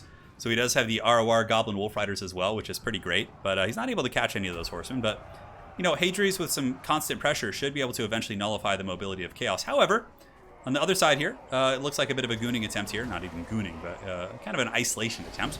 Chaos Sorcerer Lord and the Shaggoth going into the Biggins. But the Biggins are getting some damage back in. They are anti-large, but still it looks like the Shaggoth and the Manticore are able to get the upper hand in that trade. And so far it seems like Zero is doing a pretty good job. The Pendulum plus also mitigating the harass from the Greenskin mobility and really not taking too much damage. So far has been pretty good. But the Black Orcs here will now be in combat versus Marauders. And we do also have the big boss dropping a They Need Stab in here on the Chaos Sorcerer and is able to get some damage. Will he keep the Sorcerer from getting up in the sky? No, he does not. Sorcerer gets away, but a Spirit Leech coming down as well. Definitely some very good gooning potential here from the Greenskins. But like I said, I think the Greenskins really do have superior infantry here. The Black Orcs and the Savage Orc Biggins facing off against Warriors and Marauders certainly is going to be a good trade there in that situation. So we shall see how it unfolds, Anakin. Stone Trolls moving forward, going after some of the Chaos Marauders, but now pulling back, realizing they overextended a little bit. Taking some Horsemaster fire, which isn't that bad. They have 70 armor, missile resist, and regeneration. They should be more than okay there. Now the Shaggy's kind of getting poked. Hadri's kind of getting into his groove here as the Forest Goblin Spider Riders and these different units are able to get some decent poke and force back these Horsemasters. Shaggoth actually down to like 70%. That's quite brutal here. Yeah, it makes me wonder like how well like a chosen rush would have worked, or like a spawn rush or something. I guess spawn would struggle to kill Black Orcs. Yeah. So far though, Chaos is kiting for sure. Like you can see like the engagement. If they take a central engagement, Chaos would lose that. But here they're like forcing Black Orcs and Trolls over here. In the back, like they're pulling these guys over here. These Black Orcs are here. There's not like a conjoined line, which is really going to favor, I think, the build of Chaos. And Grimgor is trying his best, but he's just like a haggard footlord, right? Like imagine if there was like an Azag or someone like that. Is Grimgor going to use his slow here? Is he going to use it? He's pulling some of the Stone Trolls. I mean, if he's able to get the Shaggoth for his work here, it's certainly going to be worth it. But I don't know if he's going to. Stone Troll Steve Austin trying his best to get out there, but he cannot seal the deal. So the River Troll Hag being hunted by the Manticore, but you have to remember Spirit Leech is there, and also, you know, the Greenskin support isn't that far off. The Goblin Big Boss might be able to turn around here, and if there's a Mither... Oh, your next is used! Is Mither active as well? Oh my god, and the speed is 8! Oh, that's brutal! And now the... oh, look at all the spears. Yeah, the Chaos Forces have to rush in. Like, if Chaos doesn't send in its Horsemasters here, this Manticore is 100% dead. Or at least on death's bed. That was a really nice combination. The power slow from Grimgor, but, you know, in response, Zero does basically sacrifice some Horsemasters. He's like, hey man, you can have these. Just let me have my Manticore Lord, please. That was, you know, the old bait and switch there. Looks like a pendulum attempt going down. I don't know if that's going to do a whole lot. Yeah, I guess it hit the Black Orcs in the tail end of things. And here you can also see the Chaos Sorcerer is now broken just about. Yeah, the giant sack of meat does whack the Sorcerer in the back. 14 leadership, might be able to get away. Getting away here is going to be big for Zero. If he gets stuck in that situation, he's just straight up going to lose. But man, that was a nasty combination of abilities. 8 speed, but it's a lot of resources invested in that, but it certainly paid off. Now the giant Shaggoth has come back, but the Moonhowlers, of course, on the hunt with these Stone Trolls, might actually be able to beat that Shaggoth. Grimgor Ironhide going balls deep here as well. Look at him just getting in there, just chopping away. Oh yeah, Grimgor Ironhide, baby. Cleaving skulls. And it looks like the Manticore Lord has been crumped over there, so certainly a rough day for that Manticore. Grimgor, you know, it wasn't just the Mither, it was also Grimgor's slow, because Grimgor has a pretty substantial slow as well, so it really stacks to be quite punishing for sure. Yeah, the Spear Pincushion was really funny on that character. But the Shaggoth is broken, Moonhowlers are going to chase it off, Stone Trolls and Grimgor are healthy, Black Orcs are more or less healthy here with 58. I don't see any way that Zero can win at this point in the game. So both players, yeah, just good luck, have fun at the beginning, but there's no way Chaos can win at this point. It was a good scrap. I mean, honestly, Chaos was doing well at pulling Greenskins apart, but I think the Manticore committing to that engagement was too risky, and he ultimately paid the Troll Toll for it. Like the really, really hard Stone Troll. The Stone Troll Toll. Whatever kind of analogy you guys want to use, it was certainly not good for them. So Crimson Killers obviously will be able to cleave the Chaos Warriors asunder. Chaos Warriors do not have enough AP to get through the fat 110 armor of those Crimson Killers. And Grimgor, yes, the 200 IQ pick. You know, I was laughing at Grimgor, and then he comes in and just slows someone. He might not get to his target, but he'll certainly apply a buff that will help other things get to the target. I do think Grimgor is going to win. Grimgor is going to march on over here, and, you know, this Exalted Hero might be all about taking skulls for corn, but Grimgor is certainly going to be taking his skull if they end up fighting. Yeah. Yeah, and that's getting danger close to army losses here for Chaos. I mean, they have some Hounds and Marauders and mobility, and, you know, Zero played a good game. I feel like he didn't have enough, like, answers for the Black Orcs either, though. I mean, I guess the throwing axes with the kite can do it. Like, throwing axe, kite with pendulums. Yeah, that's actually enough to kill Black Orcs. I suppose he did have enough. It just came down to the execution. And there you have it, guys. Grimgor Ironhide, the biggest and the baddest. Look at him. That's a pretty cool shot. Like, Grimgor just marching with his Black Orcs. That's some heavy metal shit right there. Those are probably his Immortals. And they're going to make their way back to the central battle. That Exalted Hero. He's going to be getting smashed pretty good here as he goes quietly into the good night. And, yeah. Good night, Exalted Hero. Grimgor says you're next, and There certainly has never been a more apt statement. This Exalted Hero's lifespan. It's probably not long. The hag throws up on him. I'm sure that's fine. Although he's probably hangs out with Nurgle, so he's like, you know, I've had worse. Oh, here comes Big Papa Grimgor. He's making his way in, baby. Oh, look at that. Oh, Grimgor with the overhand. That Exalted Hero is going to get mulched by Grimgor. 70 melee attack. Yeah, some of the Marauder Horsemen coming in to try and ruin this honorable duel, but Grimgor could probably solo all of those guys, no problem. Some of the Stone Trolls pushing in as well. And GG. GG. I just hear some like weird dog howling outside. It's crumpin' time, baby. That was a great game, dude. A Grimgor win. Come on, man. Doesn't get much better than that. Well played to Hadries. Well played to Zero also, but just came down to that Lord getting caught. Manticore Lords are pretty squishy too, so we shall do the Valley of Thieves. And once again, we see why Grimgor is the best. Apparently so. All right, so hold on. Let me go ahead and switch to the podcast so you guys can see. All right. So let's see if I can... it's not that big of a shot, though, is the thing. Are you guys going to be able to see much? I might have to get, like, some lighting. So here is your boy Abaddon. Check that dude out. So this is my Abaddon model. He's pretty gangster. He's stepping on a stupid Ultramarine. Like, Black Legion is just so heavy metal. Like, look at that guy. He's like a giant pimp claw. Like, you can see some of the design on the shoulder. Takes a second to come into focus. There you go. That's Abaddon the Despoiler. He is the centerpiece of my Black Legion army. I went with the mask and the no cape. You know, this Abaddon is pure business here. It's kind of hard to see the details. Yeah, it's probably on a really small screen. So that's Abaddon. And then here we have... This is one of my favorite models that I've painted. This is a Blightlord Terminator. See, he's a big, thick boy. So these are like the Death Guard Terminators. Yeah, you can see. You got some edge highlights on there with the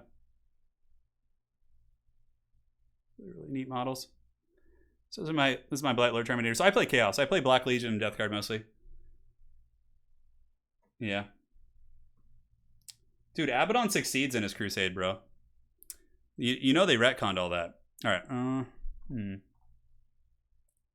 Where's this button here? Okay. Yeah, Rebel Snake Logan. Oh, man. Yeah, no, you don't have to put the cape on Abaddon. I'd go without the cape because it's kind of like I don't want it to get knocked off in transport also. Yeah. Abaddon is like, he's not quite like Archaon. Archaon is like, so the difference between Abaddon and Archaon is, like Archaon is like all about the Chaos Gods. He's just like, dude, give me that taint, you know? Whereas Abaddon is like, yeah, he like kind of is affiliated with Chaos and he works with them, but like he refuses to sell his soul to any of the Chaos Gods. And like, so Abaddon like doesn't align himself with any Chaos deity in particular. He kind of has his own agenda. And like Abaddon, unlike like a lot of the other like World Eaters and these like kind of like when you read about Death Guard warlords and stuff, like they're all about that Nurgle, right? For the most part. But like Abaddon kind of has his own agenda that isn't like related to the Chaos Gods, although in the great scheme of things it kind of is. So that's kind of like the great paradox of it. But he's also like has a weird sense of honor and like a code of honor type thing. He's very like his new lore is really good. Like the old lore for Abaddon was really haggard, but the new lore is quite good. Yeah. I really like, I'm reading Black Legion by Aaron Dembski-Bowden. Not Black Legion, the Talon of Horus by Aaron Dembski-Bowden. I already read the Horus Heresy books on the Black Legion, like with Garviel Loken. And so I really like the Black Legion. And I'm interested to see Abaddon as a character, yeah. Archaon hates the Chaos Gods, is that true? I didn't think that, really. Oh, okay, Lore Master of Sotek corrects me, so I'm 100% wrong. I was always under the impression that Archaon was all about the Chaos Gods. So, I'm wrong. Archaon apparently wants to kill the Dark Gods, but does he really? Archaon doesn't like the Dark Gods? Isn't he like their chosen champion and like works with them and stuff? You'll have to let me know. That's very interesting though. I always thought big correction there. Yeah. Took a shower. The last game was a Grimgor game. So Hadries is on Skaven. Zero is now on Greenskins. So yeah, we get more Greenskins, more Skaven. Yeah. Let us all remember that Grimgor kicked Archeon in the crotch and called him a git. Dude, that's pretty epic. It's funny because even though Archeon may be a cool character, like I have this passive hatred for him because like he ended the Warhammer Fantasy World. Like, so like I have this like, you know, yeah. So he's chosen by all 4 Chaos Gods, but he hates all of them. So it sounds kind of like Abaddon, actually. From what I understand, like, because in tabletop, Abaddon has the mark of every Chaos God. So like you can use stratagems and abilities from all the Chaos Gods on him, which is cool. Who would win? Sigmar, full God mode, or God Emperor of Mankind? Dude, I have no idea. Yeah.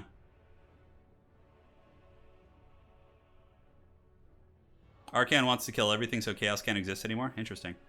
Well, what about... Yeah, because, I mean, doesn't Archeon survive the end times and becomes, like, a big Chaos monster in Sigmar? Like, yeah. If he hates them so much, why does he, like, lead their armies? Shouldn't he just, like, attack them? Yeah. So, Lore Master of Sotek coming in with the Steel Lore Chair. He says, Archeon has the favor of the Dark Gods, but he maintains it by playing them against each other. So he refuses to commit to any one of them. It sounds like Abaddon, honestly. Yeah. You blame Manfred for the end times? Okay.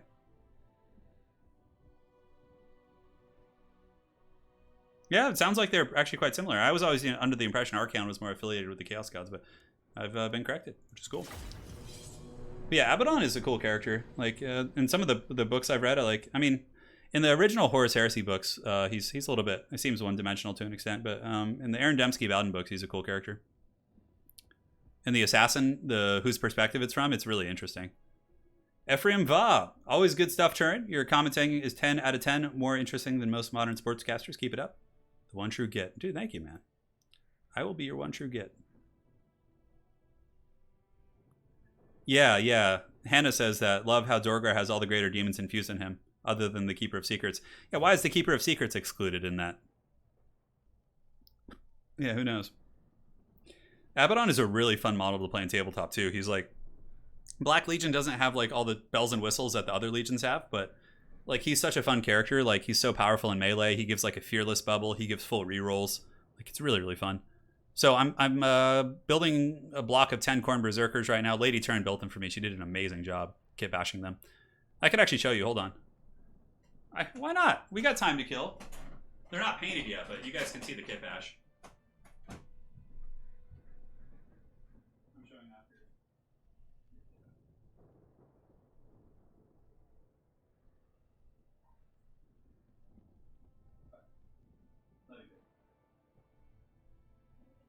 I'm good, sweetheart. Thank you.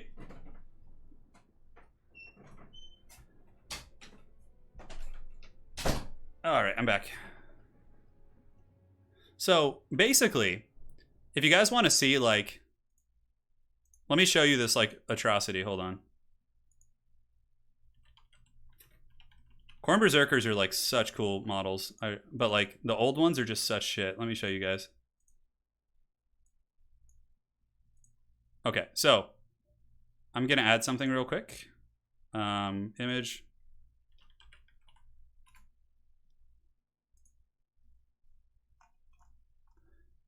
So guys, check this out. This is the old Khorne Berserker models. I think it's, where is it? Hold on. God, where are you? I know you're here somewhere. It was like a web graphic or something. Damn, why is this? Hang on, let me save this, guys. One sec, guys. Sorry, I'm just trying to figure this out.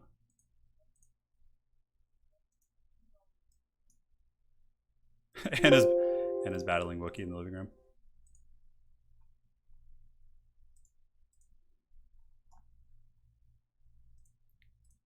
All right, guys, check this out. So these are the Khorne Berserker models from, like, back in the day, right? Like, just look how, like, terrible those are. We'll talk about it afterwards because the battle's about to get underway here. But we got some Blood Warriors from Age of Sigmar and kit bashed them into 40k models, and dude, they look so freaking cool. I'll show you after this. All right, guys. So here we are in the. Just look at those terrible Khorne Berserker models. Wait, they're not still there, are they? Okay, no, I got rid of them. So this is game 2. Currently, Hadri's is up 1 game, and Hadri's, of course, is a top-tier Skaven player as well. And Zero, obviously, I'm sure very, very good at greenskins also.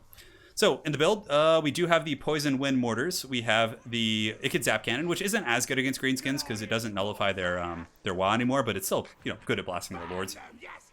Death Globe Bombardiers, which we like to call the Hadri special. We have a Plague Priest on a Furnace and really good interruption. So basically what you do is you summon rats on the advancing greenskins, you block their advance, you prosper. And that appears to be pretty much it. Help at Abomination with Deathmaster Snitch in here. And yeah, that's that. So now for the greenskins, we have Orc Boys, we have Goblins. We just have a wide, thick army. A couple Biggins mixed in, a couple Stone Trolls. And the Stone Trolls are here to actually stop like Doom Wheels and Flares and Furnaces and things like that. Goblin Big Boss, Azag in the distance, another Goblin Big Boss, and a little bit of skirmishing presence on the far side. Now, I really do think against Skaven, like a pure bum rush is better. Just like surrounding them with a Vanguard and just going crazy. But, yeah. Yeah. Oh my god, the Khorne Berserker models are so terrible. Oh god, I can't wait to show you guys the kit bash we got going. I'm going to be painting them in the Hounds of Abaddon. So Abaddon has like some Khorne Berserkers in the Black Legion called the Hounds of Abaddon that are really cool looking. So that's going to be the scheme I go for here. Yeah. And yeah, the battle rages on. The old world never ceases in conflict. Say good luck, have fun. Yeah, it's a good build by both players. I certainly think the greenskin build may struggle with the Mortis Engine effect with the Plague Furnace. I don't know how good it's going to be at swarming. Not a lot of like Squig Hoppers and Spider Riders to really hammer into the sensitive parts of that Skaven army, but yeah. We'll see how this unfolds. What do we have? Goblin Big Boss here. Goblin Big Boss here. Azag has Spirit Leech, and he also has Doom and Darkness to try and get a leadership bomb in the Skaven, which is good. If you overcast it in like a really crucial engagement, it can send the Skaven into a bit of a mass rout, which obviously is very impactful. So the battle is underway. Warp Lightning Cannons. Let's go ahead and evaluate their first target. Warp Lightning Cannons should be shooting Trolls, probably. The Goblins are a good target. They're a little bit small. Granted, the first shot does hit. I don't think he's aware it's being shot yet, so he's not trying to juke, but the Goblin with ample juking usually is able to dodge those type of shots. Whereas the Trolls, like if you can pick off a model with every shot, it's going to be really, really powerful. Mortars going downtown into the Spider Riders over here. Might actually hit one of them, interestingly enough. I definitely would probably shoot into the Orc Biggins. I think they're a very choice target. And Hadri's, in his classic style, is able to summon some Clan Rats here. And the Clan Rats do go into the Orc Boys and into the Goblins. And this is good. It's like a 2-for-1, right? You're like stopping these units. And here comes the Goblin Big Boss. Better be careful. I mean, the Plague Priest isn't a slouch in melee against infantry. Granted, I guess this thing isn't infantry, so the Plague Priest isn't going to be able to fight back too easily. Clan Rats being pulled in to support. Rat Summons just kind of chasing, and the Poison Wind Mortars are actually still shooting over here. So Hadri's opting to use the Mortars against the mobility, going after the Forest Goblin Spider Riders, and seems to be getting some okay value. Also, Skaven Slaves are being sent forward, and the Warp Lightning Cannons have shifted their sights here onto Azag, and Azag is basically juking back and forth. Zero, of course, very cunning. So what he's doing is he's like flying up and over this little like terrain feature, which makes his character like kind of Tokyo drift up and down, which is really, really funny, actually.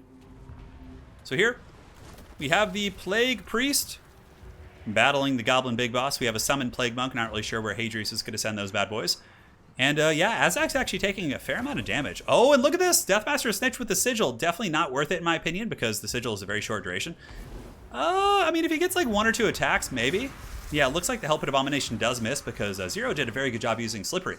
So he gave his Goblin Big Boss 63 melee defense, which really is allowing him to hold. That Goblin Big Boss is getting greedy, though. He's staying too long. Deathmaster Snitch is going to come in and karate chop this guy. He's just going to go straight up Rat Jitsu right here, and this Big Boss is done for. Yeah, damn, a little bit of missed micro there from Zero, and he's basically going to lose this Big Boss. Now in the back, a massive commitment. We do have the Forest Goblin Spider Riders pushing in, but Hadri's with a very clever play. He's defending his Warp Lightning Cannon with the Plague Monk Sensor Bearers, which are going to be able to actually beat down these type of lightly armored invading units. That Goblin Big Boss is fully crumped and has been sent to the Shadow Realm. So now Trolls piling in into Clan Rats with Spears. Mortars are still shooting, and it looks like they are going to be going into the Biggins now, and it's a pretty close range, so they should be able to do okay. And the Death Globe Bombardiers as well are wrecking those Orc Boys on the far side, but man, that Mortar Fire is so darn punishing. That's going to be so much damage right there. The lad's definitely taking a bit of poison. Now, Balance of Power is somewhat even. Azag is in decent shape. Deathmaster Snitch is still functional and certainly has to watch out because Azag with a Spirit Leech and a dive could do some really, really big damage. Yeah, that Big Boss got karate chopped pretty bad. He got Steven Seagal, to say the least. But the Mortars are now really accruing some big value. You know, Zero needs to find some way to get his Spider Riders in through this like seam, get on top of the Poison Wind Mortars because, man, they're getting so much splash damage against all this infantry here. And that really could be a deciding factor into the outcome of this game. And also, you know, if the Stone Trolls break, the Stone Trolls need to be kept alive to help deal with the Furnace and the Helpit Abomination and some of these other big threats. Another shot from that Warp Lightning Cannon just shrekking Azag here. Absolute shrekking. That bad boy is really, really having quite a bad time. And yeah, it seems like the Globadiers too going to be throwing in, like, almost nobody uses his Globadiers except Hadri's, and he makes them work. I mean, look at these bad boys. 112 kills. And, you know, it's mostly against Orc tier units like Biggins and Orc boys, so that's really not bad. And you can see the shock damage coming in, plus the terror from the Helpit Abomination, really sending those guys to another dimension for sure. So Bounce of Power is starting to become pretty Skaven favored. I think they're starting to really suffer. Plague Monk Sensor Bearers are actually quite good against Trolls because they do have the Contaminate, so the very low leadership of the Trolls is put into question very, very fast in those engagements. Mortars are still healthy. Warp Lightning Cannon is still shooting quite happily. And yeah, you know, Deathmaster Snitch is on a little bit of danger, and this actually could be a good way back in here for Zero as Azak goes in for the balls deep engagement, engaging with his Trolls, knowing that he's kind of on the ropes here. He needs to get a big pick. He needs to kill Deathmaster, he needs to kill the Plague Furnace, something like that, because the current kind of trajectory of this game is looking a little bit grim for him, in my humble opinion. Azak back up in the sky once again, and now he's flying about cackling, doing his thing. Here he goes. Yes, go mighty beast. Fly, Azak, be free. And the Globadiers are really an unsung hero here for Hadri's. 139 kills. Mortar's only 20 kills, but again, their damage comes from mostly HP loss, not so much like models dealt with. And the Deathglow Bombardiers, yeah, it's just like raw burst damage, so that really is adding up. Sensor Bears are still healthy. I don't see too many ways that the Greenskins could come back here. Sensor Bear is probably going to be able to pile in, maybe even hit Azak here, and yeah, he takes another Warp Lightning Cannon shot to the face. Skaven have been doing such a good job defending their assets, and now that the Trolls are gone and the Hellpit, the Plague Priest, and Deathmaster are all functionally, you know, fighting and well, I just don't see it. I don't see it happening, guys. I do not. I do not see it happening. What do the Greenskins have in reserve? They have some Spider Riders over here who seem to have been forgotten about. He does also have some Forest Goblin Spider Riders who might be able to come in and cause some disruption. And, you know, it's not point of no return, but it's getting to that point rather quickly. The Helpit Abomination is just so healthy and would be able to deal with those Trolls relatively easy as well. And yeah, I don't know, guys. I do not know. So here comes Azag. The wall is active. One last final attempt to maybe dive in. Oh, but look at that. The concealment bomb from Hadri's. He hides his rat. Oh, that's glorious. Stock unspottable. What a clutch play right there to hide from the Predator Azag. Up in the sky. And Helpit Abomination able to break off the Stone Trolls. We have some Spider Riders here, but the Globadiers going in. Just wrecking the Orc Biggins as they try and make their way back in. Warp Lightning Cannon. Shooting Azag as it has been the entire game. It looks like it still has 2 models firing too. Azag's going to break, and as soon as he breaks, that's going to be game probably. Army losses should kick in soon. It's just a matter of time before these Stone Trolls really, you know, get paid here with the Troll Toll. Yeah, Anna and I were talking about getting a pet rat. We're like, that'd be kind of fun. Name it Queek. Queek Head Taker. GG. That's going to be a victory for Hadri's, going up 2-0. Is Hadri's going to get the sweep? Maybe so. We'll find out here in this next game. Zero certainly down, but not out. We've seen Zero climb back from a 0 before and do very well for himself. So let's go ahead and update the scorecards.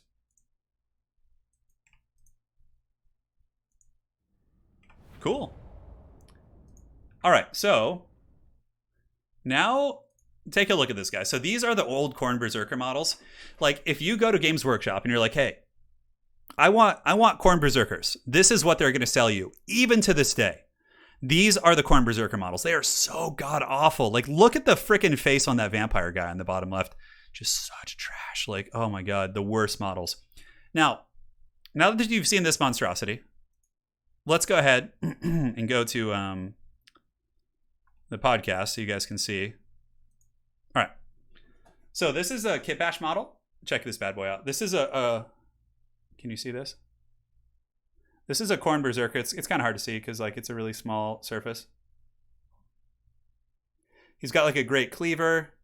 So basically, it's what's called a Blood Warrior model from Age of Sigmar. They're like these Khorne warriors, and they have like such cool helmets. They look so rad. And Anna Kitbash, she put a Space Marine backpack on it. He has a Space Marine pauldron from a Possessed.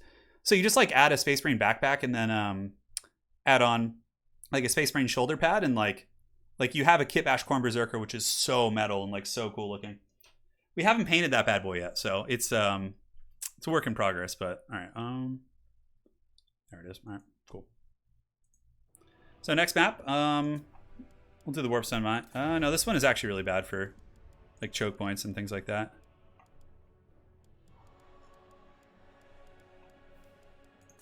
Toothgrass Hill. Summer Song I think is a good one. Hold on.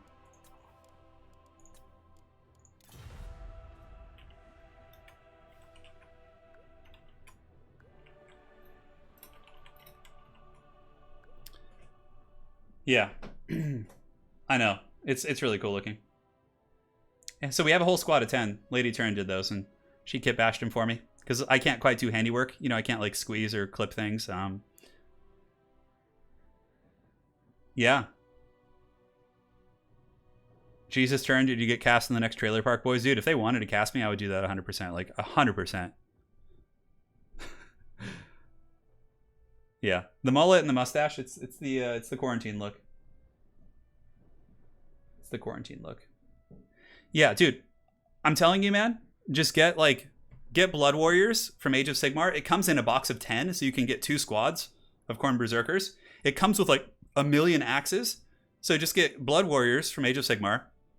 You order the chainsword bits, so you get 10 chainswords for axe and chainsword. And then just get like any Space Marine backpack, even older generation ones, and Space Marine shoulder pads. And like it's really good. Yeah. It's such a solid conversion. Yeah. So, hey Jens, thank you for becoming a member, dude. The membership rises. Yes, good Anakin, good. Oh, man, it's been a good stream today, guys. Thank you all for joining. It's been a lot of fun. I just know the maps, Patrick Pitts. Like, I know which ones are good for multiplayer and which are relatively balanced. So I just basically pick from there. For the entire tournament, the maps are like preset. But when it comes down to the finals, I just pick them by hand. Jens, again, thank you so much, dude. Skulls for the Skull Throne all day, baby. All day. Yeah. Like, hang on. Let me find some, like... So mine isn't, like, finished yet, obviously, right? I gotta, like, paint it. Let me show you guys, like, some,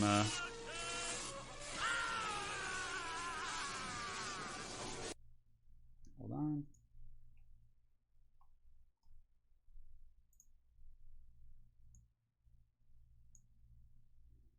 Yeah, there's a lot of... Khorne Blood Warrior conversion. 40k. Like, you just Google that. There's going to be a ton of good ones.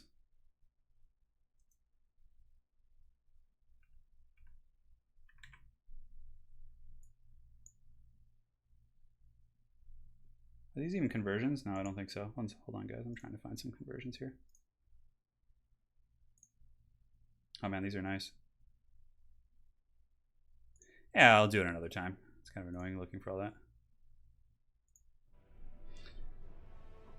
Yes. The Berserker is pretty rad, though. We'll show you when I finish the Black Legion army overall. We'll do like I'll do a video showing you guys everything. Because I have like most of the Terminators painted, the Marines are painted, the Cultists are all painted. Not all of them, but most of them. So, but what I usually do is I do like base painting. So I do like all the base colors and wash, and then I just like go through them, and then I come back and highlight them later, like in batches. Yeah, it's just faster that way. But I'm painting Abaddon's personal Terminator bodyguard, the Bringers of Despair. They're pretty cool. Age of Sigmar has some really good conversions, like especially for Chaos. Like what you can do too is if you're playing World Eaters, you can play you can buy Blood Warriors like I showed you and convert them into Khorne Berserkers, and then you can buy the Blood Reavers, which are the basically cultists, and you just like instead of giving them the arm that has another shield or a weapon in it, you give them like a bolt pistol and then like their sword, and then you have like Khorne cultists. It's like there's so many good conversions in Age of Sigmar because the models are really good, you know. Yeah. Yeah. There's lots of cool stuff. We need Skaven in 40k. Yeah, I feel like Skaven could exist in 40k. You know? No, I think that'd be fun. I mean, you know, I can see like a far advanced Skaven, you know. Through horrific trial and error. So it looks like it's going to be Lizards versus Dark Elves in this last matchup. A fun matchup. I'm curious about Zero's build here. We'll see. Yeah, Swords of Chaos are really badass. You guys speaking Polish? Polish is such a hard language. My goodness. I know a couple phrases, yes. A couple here and there. Yeah, it'd be cool to get, like, imagine if, like, 5 years from now we get, like, a big launch in 40k of, like, Space Dwarves versus Space Skaven. Like, the Squats versus, like, the Rat Mutants. Oh my god, that'd be so cool. I would be down, yeah. Oh. Some people also convert Carrick Acolytes into Tzeentchian cultists. Yeah, for sure. It's very, very common.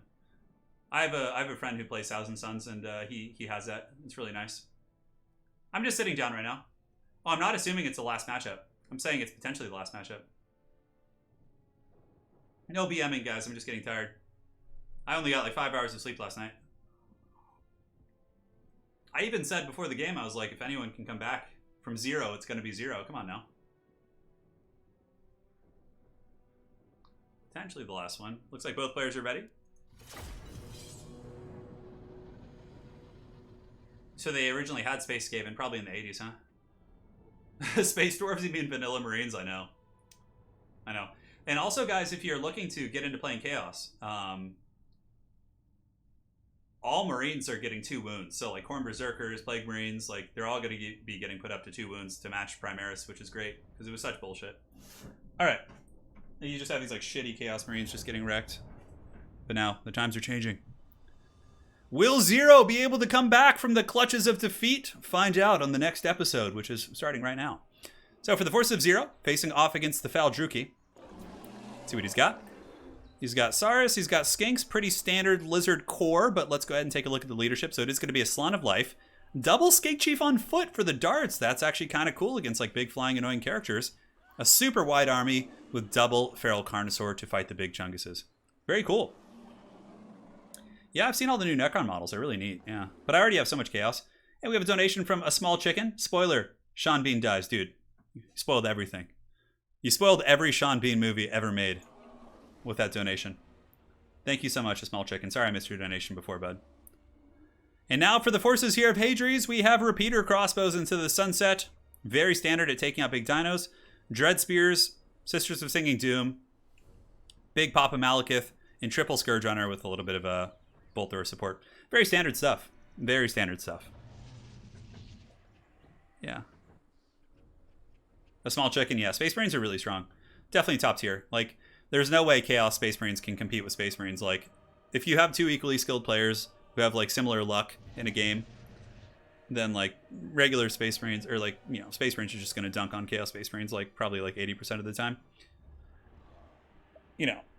But, you know, things will change. When the buff to CSM goes up with the wounds and they get their new codex, it'll probably be a good fight. But for now, it's just, like, horrible. Oh, God. Sean Bean didn't die in Troy. Didn't he lived in that movie? Really? That'd be an interesting video to, like, do a like, look at all of Sean Bean's movies and see which ones he survives in. Yeah. But nonetheless, guys, I certainly like the build from Hadries. What's really, really good about Scourge Runners is, I say this in so many casts, is that Scourge Runner Chariots are basically like the WD-40 of Warhammer. Like, if you have a squeaky door, like any problem, you just spray some WD-40 on there, slap some Fix-All tape. Like, Scourge Runners deal with, like, all your problems in this matchup. They kill Saurus, they kill Skinks, they can cycle charge Temple Guard, and they can kill big monsters with their Scourge, Bolt Throwers. It's really, really powerful. So he's got 3 of those. He's got Dread Spears. It looks like it's going to be a single artillery piece. And I mean, his front line certainly is not as powerful as the Lizards. A lot of it's going to come down to the Carnosaur duels. But, Hadries has so much anti-dino, and Carnosaurs are feral, so they can rampage. It's going to be scary for sure. Hey, Cyber Pansy, welcome. Oh, yeah, he was Odysseus. He had to live. Yeah, that makes sense. I remember reading The Odyssey in high school. I actually enjoyed it. I thought it was quite good. Somebody did, he has an 87% death rate for his movies. Oh my god. Scourge Hunter tape. Dude, that would be a great one for sure. Yeah, it's like you have a leak, throw some Scourge Runners on it. That'll take care of your problem. It's like, oh, you got a giant monstrous invader? Oh, throw some Scourge Runners at it. They'll deal with it. The Gaze of Malice from Malekith, pretty good. It does hit the Chameleons there, and now the Scourge Runners are pushing out. Malekith taking a couple darts, but he's going to take it like a champ, and now the Scourge Hunters just don't. They're like the Honey Badgers at Total War. They just don't care. They charge in. Nice little breath attack right there on top of the Saurus. So far, Hadri's really playing on point here, able to really punish the front line of the Lizards. But, you know, it's only a matter of time. When the Lizards finally do encroach here, it's going to be quite a ferocious army to have to deal with. So if it's squeaking, spray some Scourge Hunters on it. Yeah, that's very true. So repeater crossbows, I mean, they could shoot at Saurus, which is fine. Definitely going to want to, not conserve per se, but, you know, focus their efforts on the Feral Carnosaurs. And you can see that's why Zero's leaving those bad boys in the back. And man, just a clinic here with these Scourge Hunters. Because, like, look at this. He blobs up these guys, and then he comes in with a Soul Stealer and a Malekith charge. And, like, since the repeater crossbows are screening out the Feral Carnosaurs, like, Zero is really cautious to send them forward, which then allows Hadri's to just go balls deep and eviscerate this front line. Like, Saurus are just taking so much damage. Yes, Cyberpansy. Valhalla awaits you, my friend. Valhalla awaits. And now, my friends, the Lizards do advance. The Slann taking some bolt thrower fire. I mean, it's adding up. You know, every shot's only a couple hundred damage here and there, perhaps, depending on the circumstances. Scourge Hunters also taking some damage, but still riding through and getting some solid damage in there as well. So I would imagine the Scourge Hunters will turn their sights into these other Saurus as they collapse in the front line. Pretty good on ammo, too. The Feral Carnosaur has been pulled forward. Scourge Hunters have taken some damage, which is really good for Zero. And he's also, like, a lot of stuff we're seeing from Zero. You know, it's kind of, like, going unseen because the little skinks are, like, getting really good dart fire and slowly killing the Scourge Hunter chariots. So there's kind of, like, slow incremental value there. So here come the Sisters of Singing Doom, and what they're trying to do is rampage the Feral Carnosaur. Because if they do, there's, like, a giant erect force here of the Dark Riders with the repeater crossbows who... Oh, that's going to be so much damage. If they're able to sit and shoot into a rampaging Feral Carno, that's just going to be, like, game blouses. Take a look at this, actually. You can see the Scourge Hunter chariots getting a little bit beat up. It looks like a Zero doing an excellent job using the skink cohorts with javelins to actually focus down the Scourge Hunters when they're in a very tattered state. But in the back, Big Papa Malekith going in and feasting on some Toad. A good shield of the old ones in response is going to be helping there. And Zero's also doing an excellent job kiting the Sisters of Singing Doom through the skink cohort javelin fire. So a little bit of back and forth here in this game. The early game, certainly, I think, going to the Dark Elves in the harass phase, but that's expected based on their army composition. But we'll see if the Feral Carnosaurs can survive the onslaught and if Hadri's can be effective at kind of using his ammunition and, you know, making sure it's used on the appropriate targets. Because right now, I think it's shooting into skinks a little bit, which you certainly don't want. That bolt thrower is still going. I don't think it's shooting the Slann. The Slann was able to heal with an overcasted regrowth. 2,000 HP is certainly no joke. And the Scourge Hunters are pretty darn beat up. At this point, using them as kind of just ranged assets is probably better. Yeah, only 5 in total from his starting 9. So the Scourge Hunters certainly have taken a lot of damage. And you know what? It looks like Zero might be creeping ahead in this game. Getting his way back in, clawing in with them dinosaur claws. As it looks like many of the Dark Elf infantry are kind of being, you know, slowly overwhelmed, I suppose. And the Feral Carnosaurs are still quite healthy. Granted, all it takes is a little bit of, you know, repeater crossbow fire to butter the bread of any big target.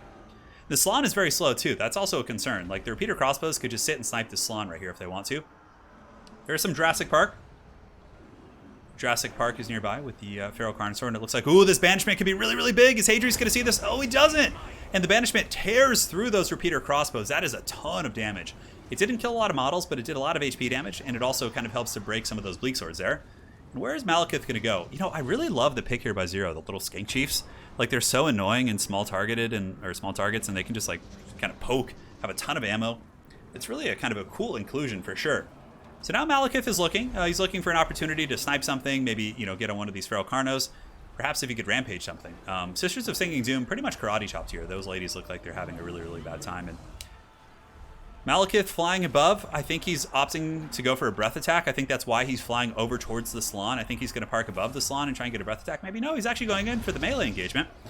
Very ballsy. Maybe he's not too worried about the Carno because of the Soul Stealer threat. Yeah. I don't know, guys. Yeah, the Scourge Hunters are certainly having a really rough time. I do not think they're around anymore. You know, maybe being a little bit more careful with these Scourge Hunters in the beginning could have been big. Look at that, though. The Slann is actually broken. It does get a regrowth. It's shaken now, so it's gonna rally here. But, you know, Hadri's is also trading part of Malekith's soul here. You can see that Malekith taking a ton of damage from those Feral Carnos. And I think at this point, he just kind of has to abandon ship. Get up, run away, maybe pull the T-Rexes into the repeater crossbows. Dark Elves are kind of running out of support. I mean, they just have the repeater crossbows. Many of the Witch Elves and Bleak Swords are just heavily damaged. Oof. Oh, that was a big oof right there. That was so much damage. And now you can see that the Feral Carno taking quite a beating. Malekith, I think, may opt for a breath attack. No, he's actually going in for the melee. Yeah, he does, and he needs a Soul Stealer here. If Malekith doesn't get a Soul Stealer, then he could potentially be killed by the other Carnosaur. or he'll be in a very, very dangerous situation, to say the least. Yeah, there's so many lizard infantry. It's a really cool build by Zero, the little double Skink Chief. Yeah, if you guys are having issues with audio, you just need to reset the stream. So just refresh it, and you'll the world will be your oyster. Those problems will be solved. It's just a problem on YouTube's end. It's a bit of a troll, to say the least. Malekith very beat up, and it looks like our boy Zero is going to be getting on the board here. Well, both of these guys are our boy. Zero is going to be getting on the board as the repeater crossbows shoot in, and the Dark Elves reach army losses. Well played. A very, very nice game. Certainly a big momentum shift, potentially for Zero. Beating Hadri's on one of his best factions has got to feel good. But, Hadri's beat his Chaos earlier, so it goes back and forth, right? Both players dethroning their best factions, respectively. And a little bit of lag, but that's army losses, so it doesn't matter too much. Well played. What a game. What a scrap. Thank you guys all for joining. The comeback, the reverse sweep, will it happen? The T-Rexes feasted on the Dark Elf Lord. It was a good game, honestly. Hadri's was harassed in the beginning, was so nasty. He was really getting quite crunk there. But Zero stayed calm and pushed in, man, and did his job. Well played. GG indeed. Sort of. Hadri says, I can't beat Lizardmen today. They must be OP. That's the only reasoning I can think of. The Slan is at its healing cap. Slans are hard to kill, dude. Slans are really, really thick. They're big old thick boys. Everyone always underestimates how hard it is to kill Slan. Yeah, I think the unsung heroes though were those little skinks. Their little blow darts, man. Those things added up over the game. They were probably shooting Malekith the whole time, more or less. So we got a 3-1 series. The winner will qualify. If Zero can win the next 2 games, he will qualify. Hadri's just needs to win 1 more in this best of 5. We are on the Sword of Torvald, and the players will move on to the next pick and ban. Skink Chiefs, world champs. I know, they're pretty cool. I really like Skink Chiefs. Adorable little critters they are. Yeah, I agree. I think his Carnosaur play was really good. I'm so eating your pizza. No, don't do it. I'm so eating it. No. Save my pizza. Lady Turin ordered pizza for us. She's going to feast on it before I'm able to get any. I'm just in here. Let's see. What time does the UFC start tonight? You see the start time. Big old pay-per-view. Okay, so it's on the prelims right now. Okay, 7 p.m. Pacific. Okay, so I have time before the main card. Skink Chief World Champs. All right, so Hadri's looking to go Tomb Kings and banning Norska. So now we have Zero on the counter pick here. So we'll have an option to pick something against the mighty Hadri's. You're rooting for Zero just so you can get some more games. I don't blame you, dude. I don't blame you. Yeah, Infinity Visage raises a really good point. The benefit of having the double Skink Chief is you get 2 Cold Bloods extra. So you can really keep the Carnosaurs from going too crazy. Yeah. What kind of pizza? I'm not sure. Probably, she ordered it, so I'm sure it's something good. Yeah, James back. That's cool to hear. I'll let him know. Patrick Pitts, if you join the Discord, which we've been linking over the course of the stream, and you just go to the rules. If you go to the rules section, or the tournament rules, you'll be able to see the army limits there. There's a PDF with all that information. Yeah. If the pizza's gone, I'm just going to have to order another one. That's just the... Stipe or DC? Dude, it sucks, because, normally, all right, when, Daniel Cormier fights John Jones, I'm just all right, well, John Jones... I don't like John Jones as a person, so I'm just going to pull for DC, but, I really like Stipe, and I really like Daniel Cormier. They're, 2 of my favorite fighters. I think they're great ambassadors for the sport. They're very positive. Listening to Stipe speak is just, so funny. And for anyone who's wondering, I'm talking about mixed martial arts, MMA.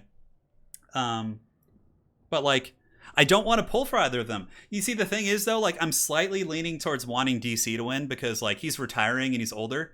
Whereas Stipe can bounce back from a loss and reclaim the belts and have a really good legacy after that. But DC's whole legacy is anchored on this fight, the way he's been presenting it. So I'm just all right, yeah, I can give it to the old guy. But seeing old men win in sports is just like when Brett Favre would win games in his later years. Yeah, it's just... Anyways, that's my rant about MMA. Yeah.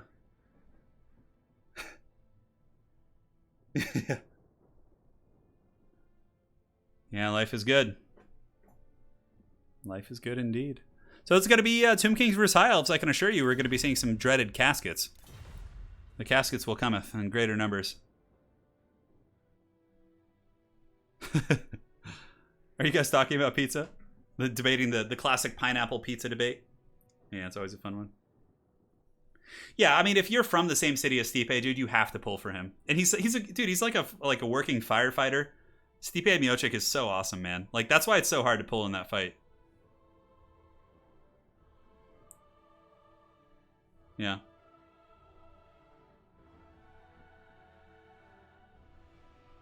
Yeah, pizza's so damn good. It's one of the best parts about New York City. Like, all the good pizza they have, these little, like, joints and street vendors. Oh, it's so bomb. Haven't been there in forever. The Bulldozer. You talking about King of the Hill, the TV show?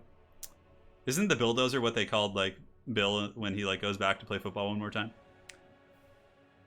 You know, I've never really played with anchovies on pizza. Yeah, it's never been something I've dared to tame.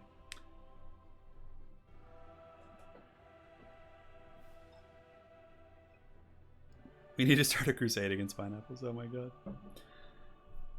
Well, guys, we're here in the final 0 with a very impressive comeback there in that last game. Hadri's going to certainly a comfort pick. Tomb Kings are very, very strong. High Elves. Curious what 0 will bring. Maybe we'll see some phoenixes, some dragons, perhaps some sort of beasties of the old world. I think so. Yeah, it really is a contentious debate, isn't it? Like the whole pizza versus like pineapple and pizza thing. You know, it's funny because I got really, really bad food poisoning from Domino's once, like to the point where I was like literally like just like in the fetal position in the bathroom from eating a pineapple pizza, which I used to like when I was like in my like teens. But ever since then, I just can't go near it again. I'm just like, no. It was like such a traumatic experience. Like I felt like it was otherworldly because my my soul was leaving my body as I just threw up Domino's pizza. So ever since then, I just can't do it. Yeah, but you know, everything else fair game. Yeah. I used to like it though, I guess. I mean, it's not my favorite. Yeah. Dude, food poisoning can be brutal. It can make like the toughest man weep. Oh my god.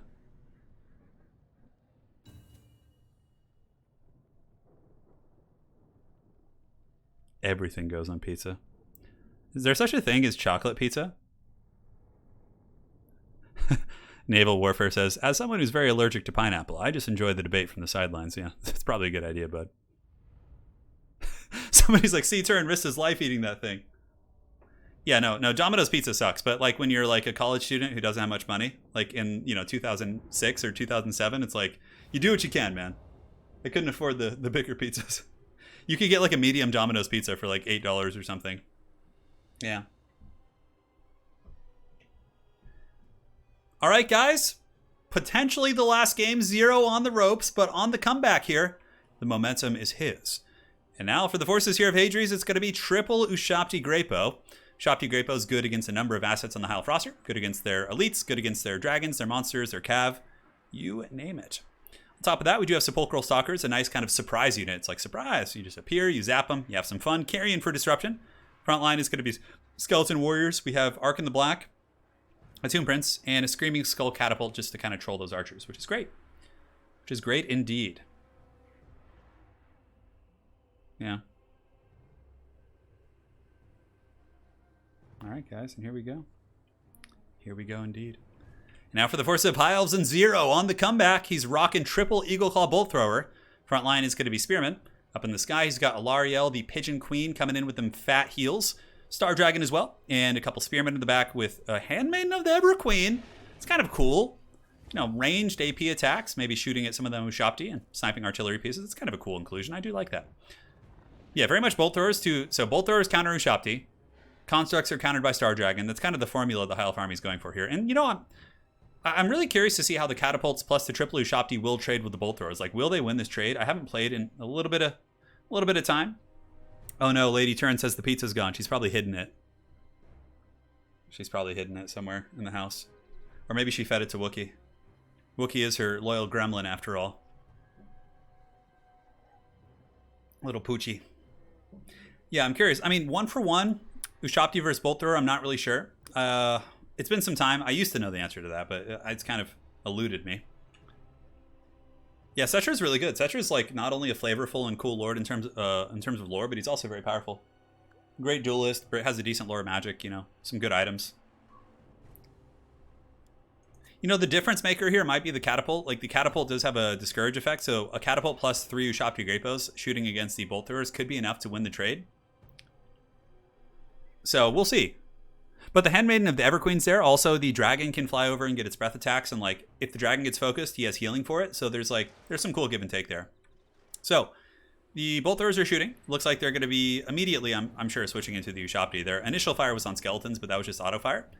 So the Screaming Skull Catapult is going after the Eagle Claw Bolt Thrower on the far side. Sorry for the lag, guys. A little bit of lag. Sometimes it happens when people connect from all over the globe. Granted, all 3 of us are American, so I don't think we have too many good excuses here. I think Hadries is American, Zero as well, and as am I, so. Never leave a Polish woman with pizza? Well, I've never heard that before. I've never been warned of this. Hopefully the lag will subside and it's not going to be a slideshow in our grand finals.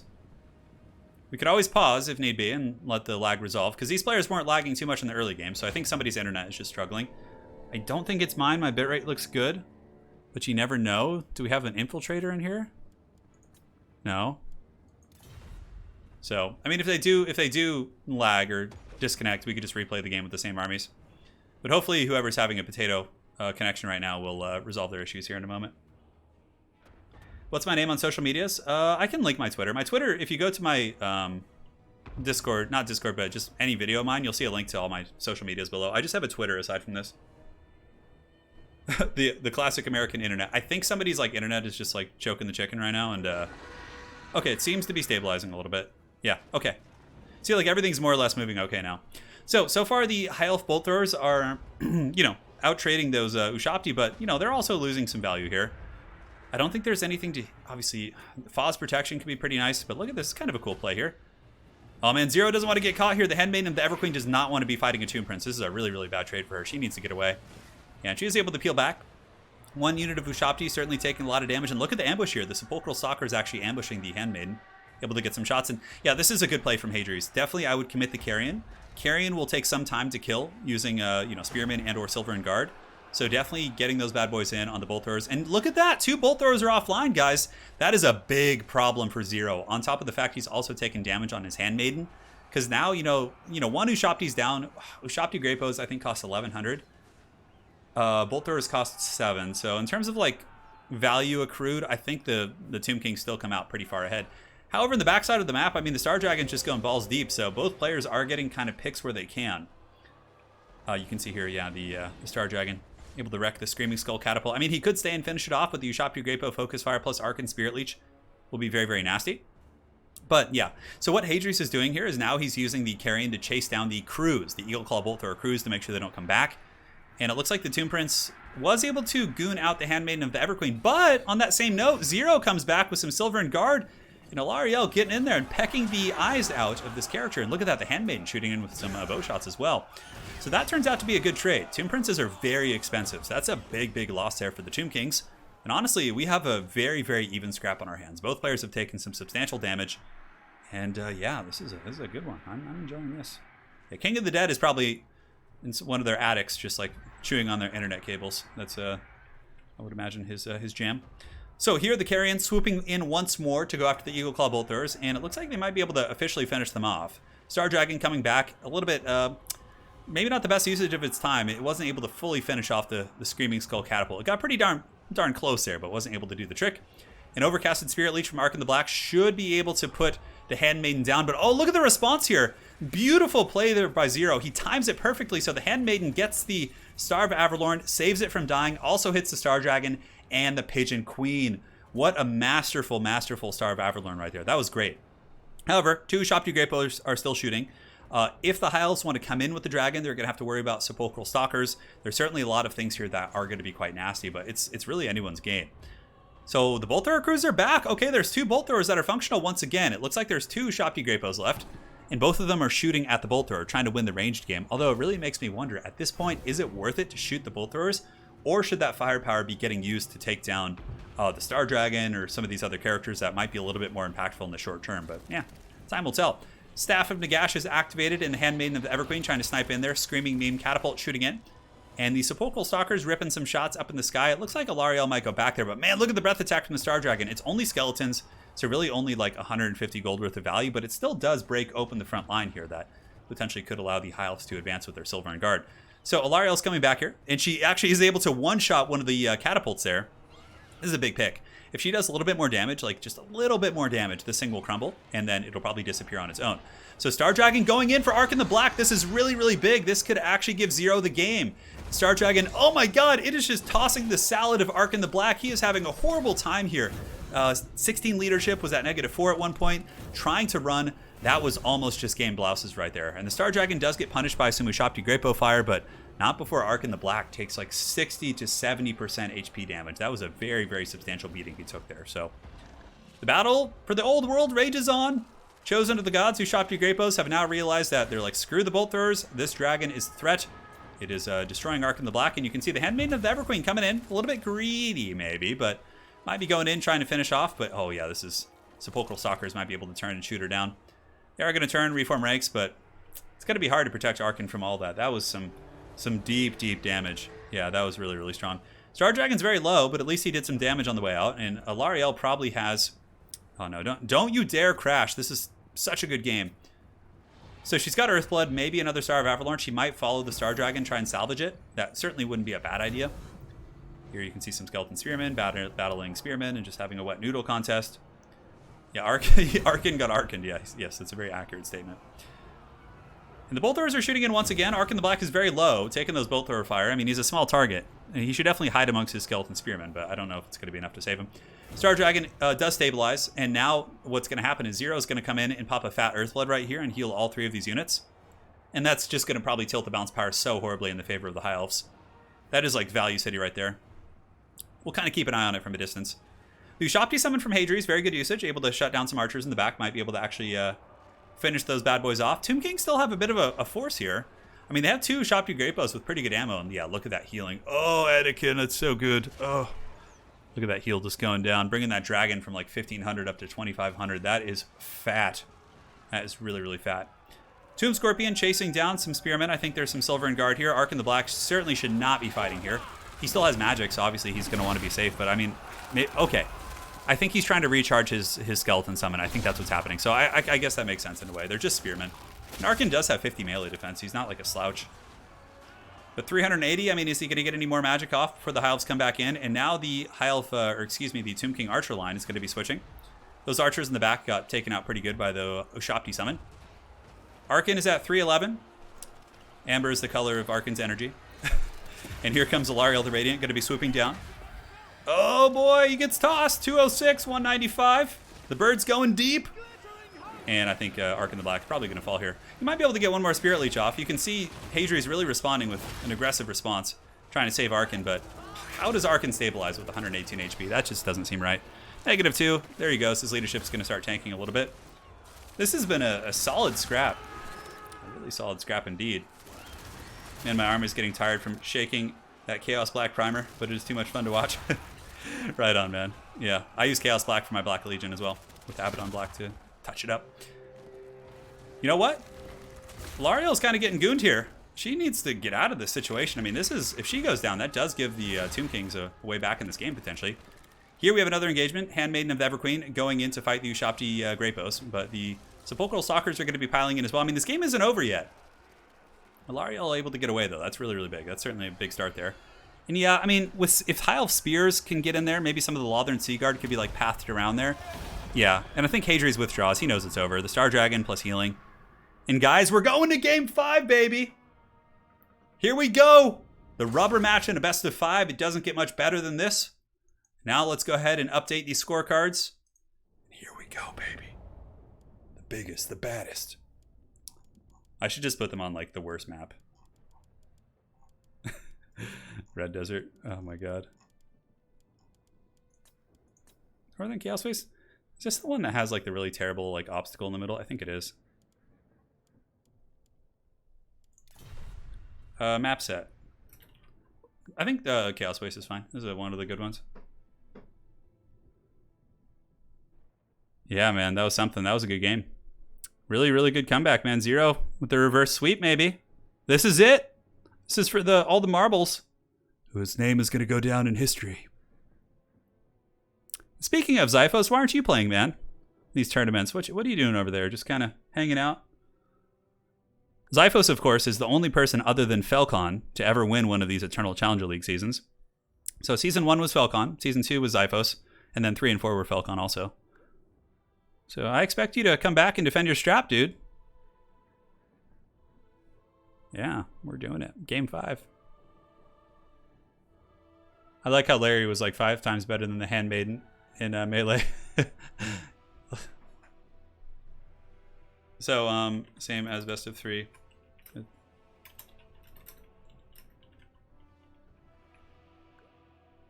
So, yeah, they'll do that now. Players will do their picks and bans. If they have any questions, we'll check in.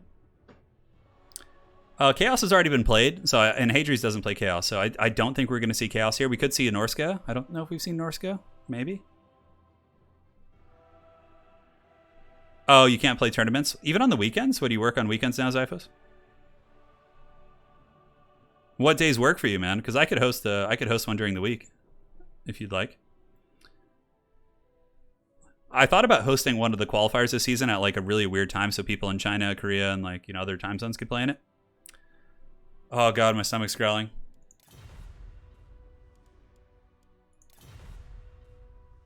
Time zones OP.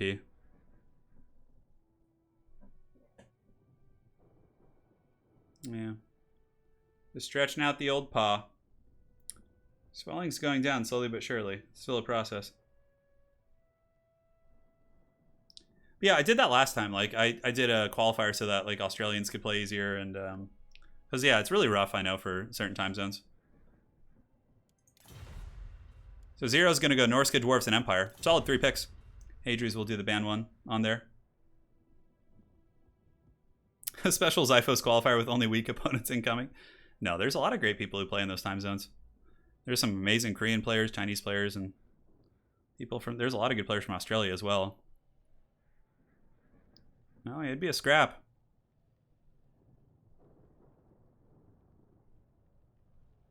Stream time is good for you in Australia? That's good. That's good. So we could see Norska, Empire, Dwarves. So for those of you guys who want... Dwarves are a really good like counterpick faction. So having them in your pool of 3 is good because it's like... Now Hadries is just not going to pick Tomb King, or not going to want to pick, you know, Coast or Empire, right? It really limits his factions. Handmaidens, so Handmaidens are, you know, obviously they bring range to the table, but they don't have as much armor or as good melee prowess as nobles. So they lack AP in melee and armor, but they make up for it. Their difference is that they have ranged AP attacks. So it's kind of the trade-off. They are really cool though. I really have always liked Handmaidens.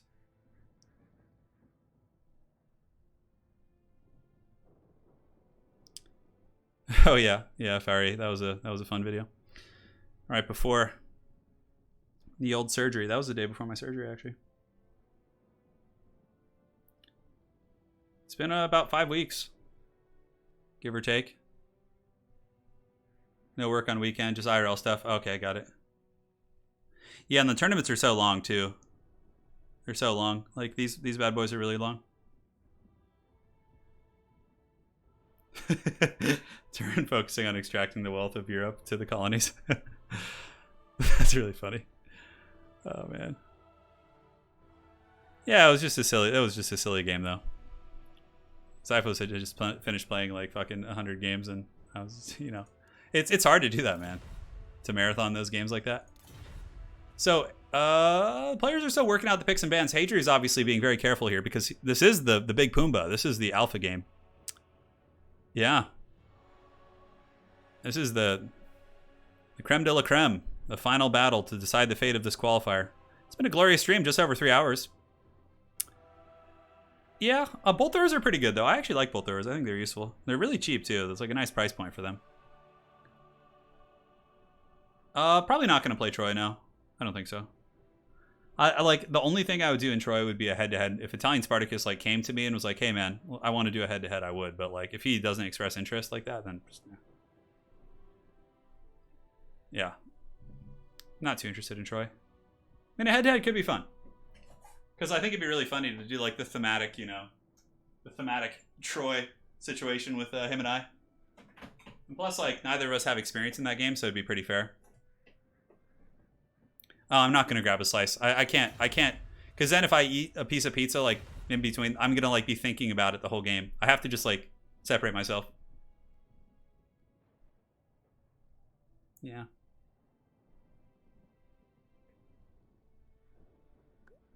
I don't know. Yeah. I mean, I like the time period a lot. I'll ban Empire. I'll go Empire, ban Dwarves. Oh, Empire versus Norska, the classic, the Northern Invaders. This is definitely thematic. I have not played Mordheim City of the Damned. No. I would be willing to try it at some point though, once I'm fully healed up. Yeah. For me, battles are the most important thing, like I said, and Warhammer has like the best battles, I think, of like most of these games. Shogun has amazing battles too, but obviously, it's fairly old at this point. Shogun 2 was the shit, man. That game was so good. Give me that sweet Shogun 2.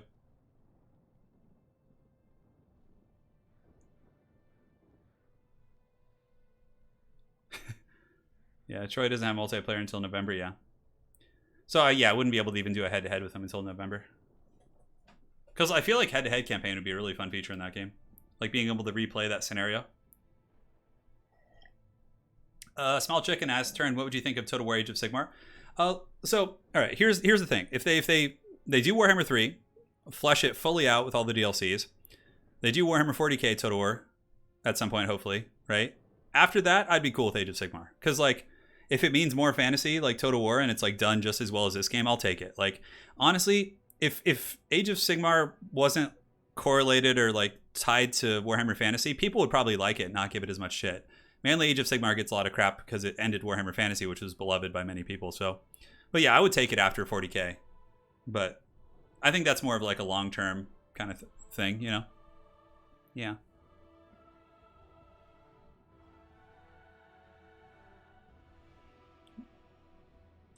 No, yeah, we haven't had any Beastmen today. That's true. We haven't had any Beastie Boys. Beastmen are good in multiplayer too. Oh. Dude, Shady Leaf, dude, I would be willing to put a pretty wager on the fact that I do think 40k will happen. Dude, why would it not happen? Like, Total War Warhammer made Games Workshop got them a ton of exposure and like traffic and money, and it also made Creative Assembly like it's one of their most successful titles of all time. Like, why would they not go to 40k, which is even more mainstream? Like, 40k Total War would pull in so many people to the genre. Yeah.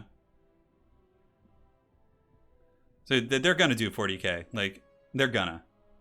Like, I'd wager, I'd put a pretty handsome bet on that for sure. Like, it's just too profitable and like smart. Like, why would they not do it? You feel like Norska wins this matchup? I honestly feel really confident in his Empire in this matchup. There's a lot of ways to go about it. Like, Knights of the Blazing Sun are really gangster because they wreck the Condom Wolves like with their fire damage. Yeah.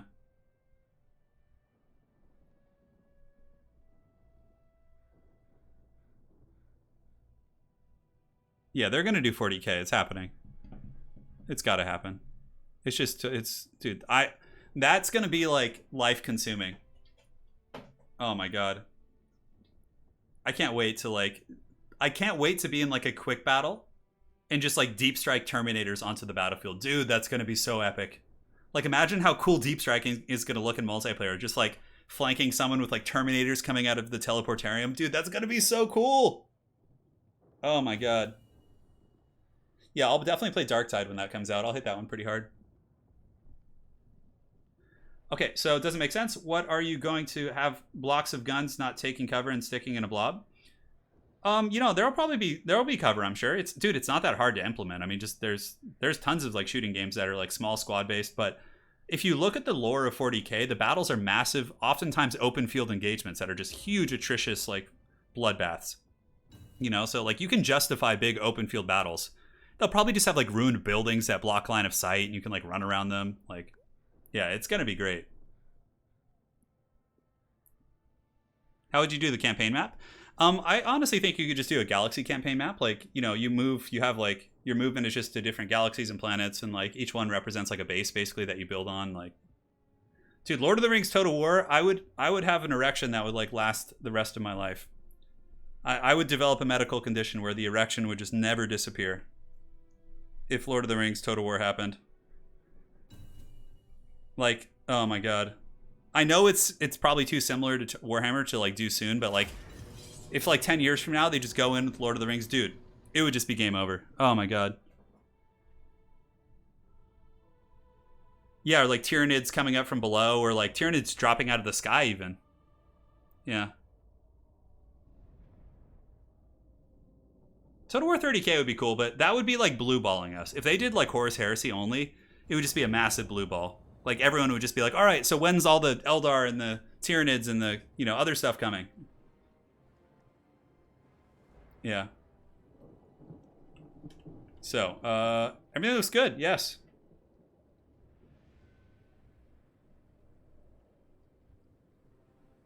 Somebody's like, I joined and that was the first thing I heard. The erection comment. What a time to join, dude. You're in the grand finals in the rubber match, game 5.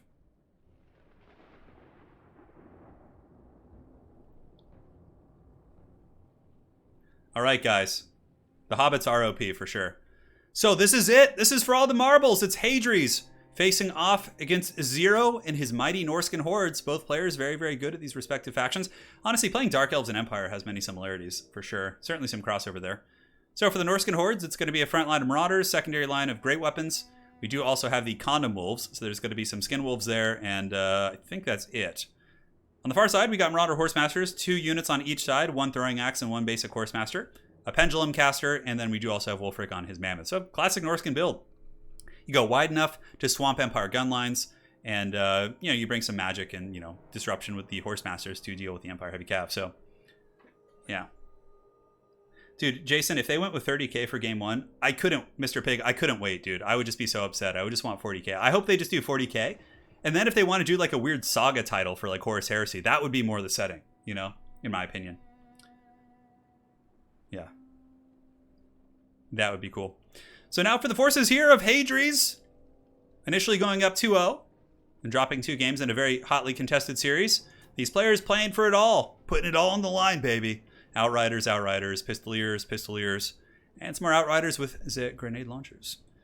We have a Bright Wizard, Glorifier, pretty good against Norska. Obviously, Burning Head can cook those Marauders and Berserkers. Volkmar the Grim is a really balls-deep threat in this matchup. He's very, very tough to deal with. Like, Volkmar can single-handedly deal with, like, this whole Norscan horde of infantry. He's, like, such a raid boss. Such a raid boss, to be honest. So we got Spearmen, we got Knights of the Blazing Sun. Again, Knights of the Blazing Sun, great dual purpose. They beat Skin Wolves, and they're also really good against lightly armored Norscan infantry. So, honestly, I really like this Empire army.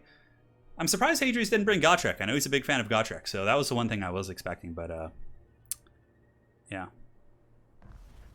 Yeah, we'll see how it goes.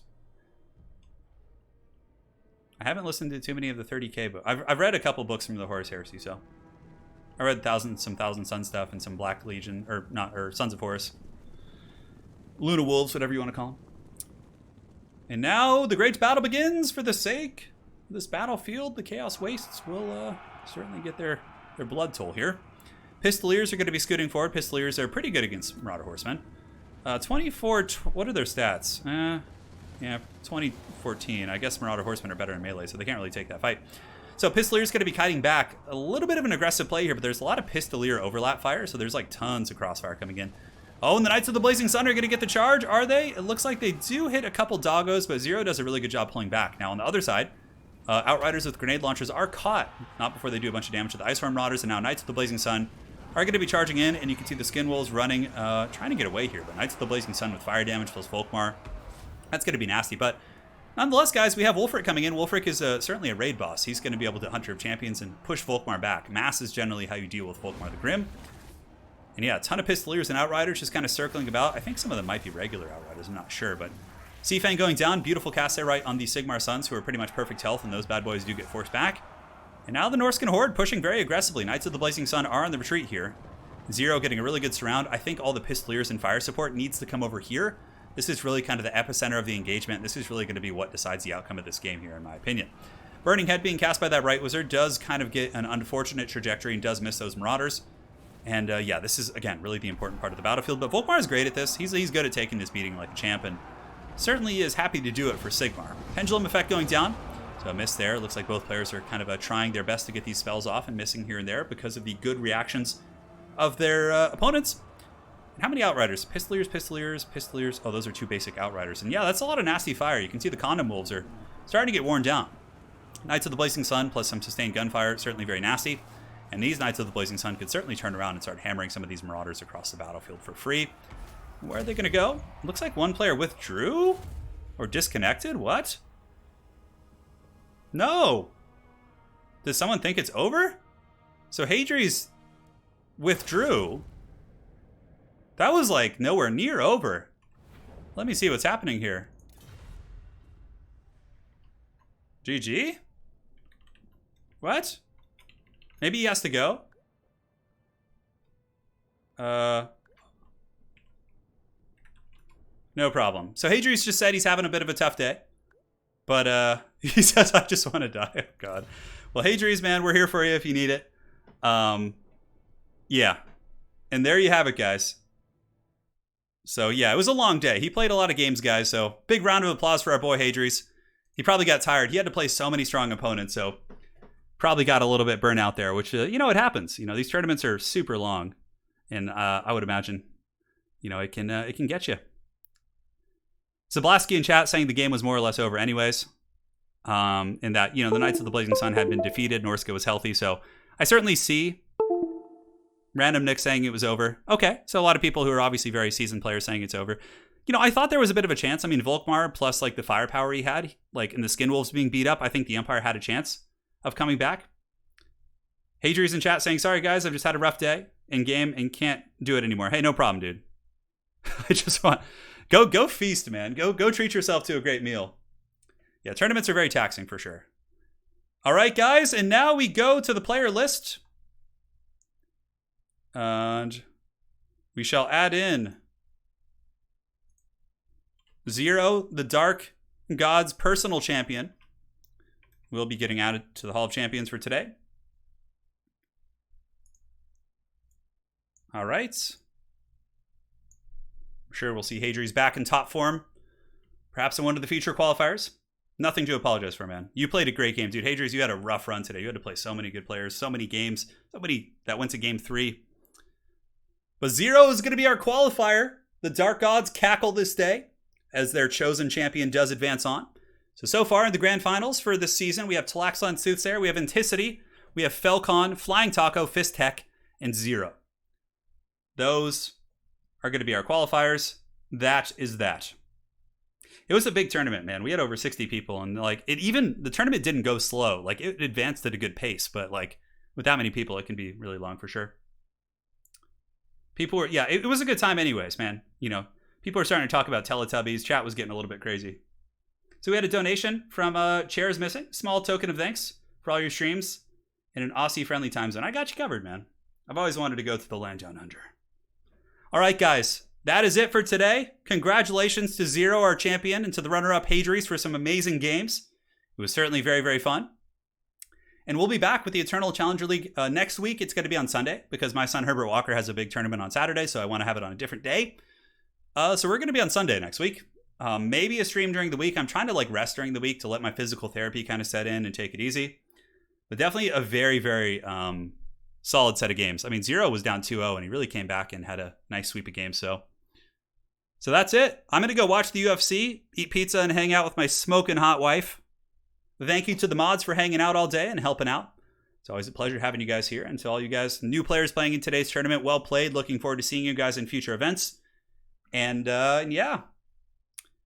And that's that. We had some fat donations as well. Let's get to those bad boys. So special thanks to Chairs Missing, A Small Chicken, Ephraim. Yeah, Ephraim, I believe I got that right. We had one from Al, Shivering Death, Will B, James Pack, yeah, it's a fish, Bunsky with multiple donations, Riverbank, Grey Wolf with a fat one, Jean-Luc Picard, Captain of the Enterprise donating. Oh yeah, that's good stuff right there, baby. Manuel Lopez, Justine, Eilerton, I'm trying to get all these, Echelon, Joey B, oh Josh, Blake Colburn, I'm so hungry, I'm struggling to read the names, Son of Santa, Zach Waite, Garland Green. Then we also have some new members here on the channel, which is great. Let me pull up the new members here. New members, we got Jens, Christian Martinez, Chris O'Brien, and to close out the new memberships, we also have your boy. Yeah, it's a fish. All right, guys, I'm going to go. Thank you all for joining. If you guys are UFC fans, make sure to not miss the big fight tonight. It's going to be great. Daniel Cormier versus Stipe Miocic for the heavyweight title of the world. Good times. And yeah, make sure to watch this one back, man. We had some really hot series, like really contested stuff. So make sure to go back and check that out. Thank you guys so much for joining. Really appreciate you all. And as always, you guys stay safe in these dire times. And until next time, have an excellent night. Take care.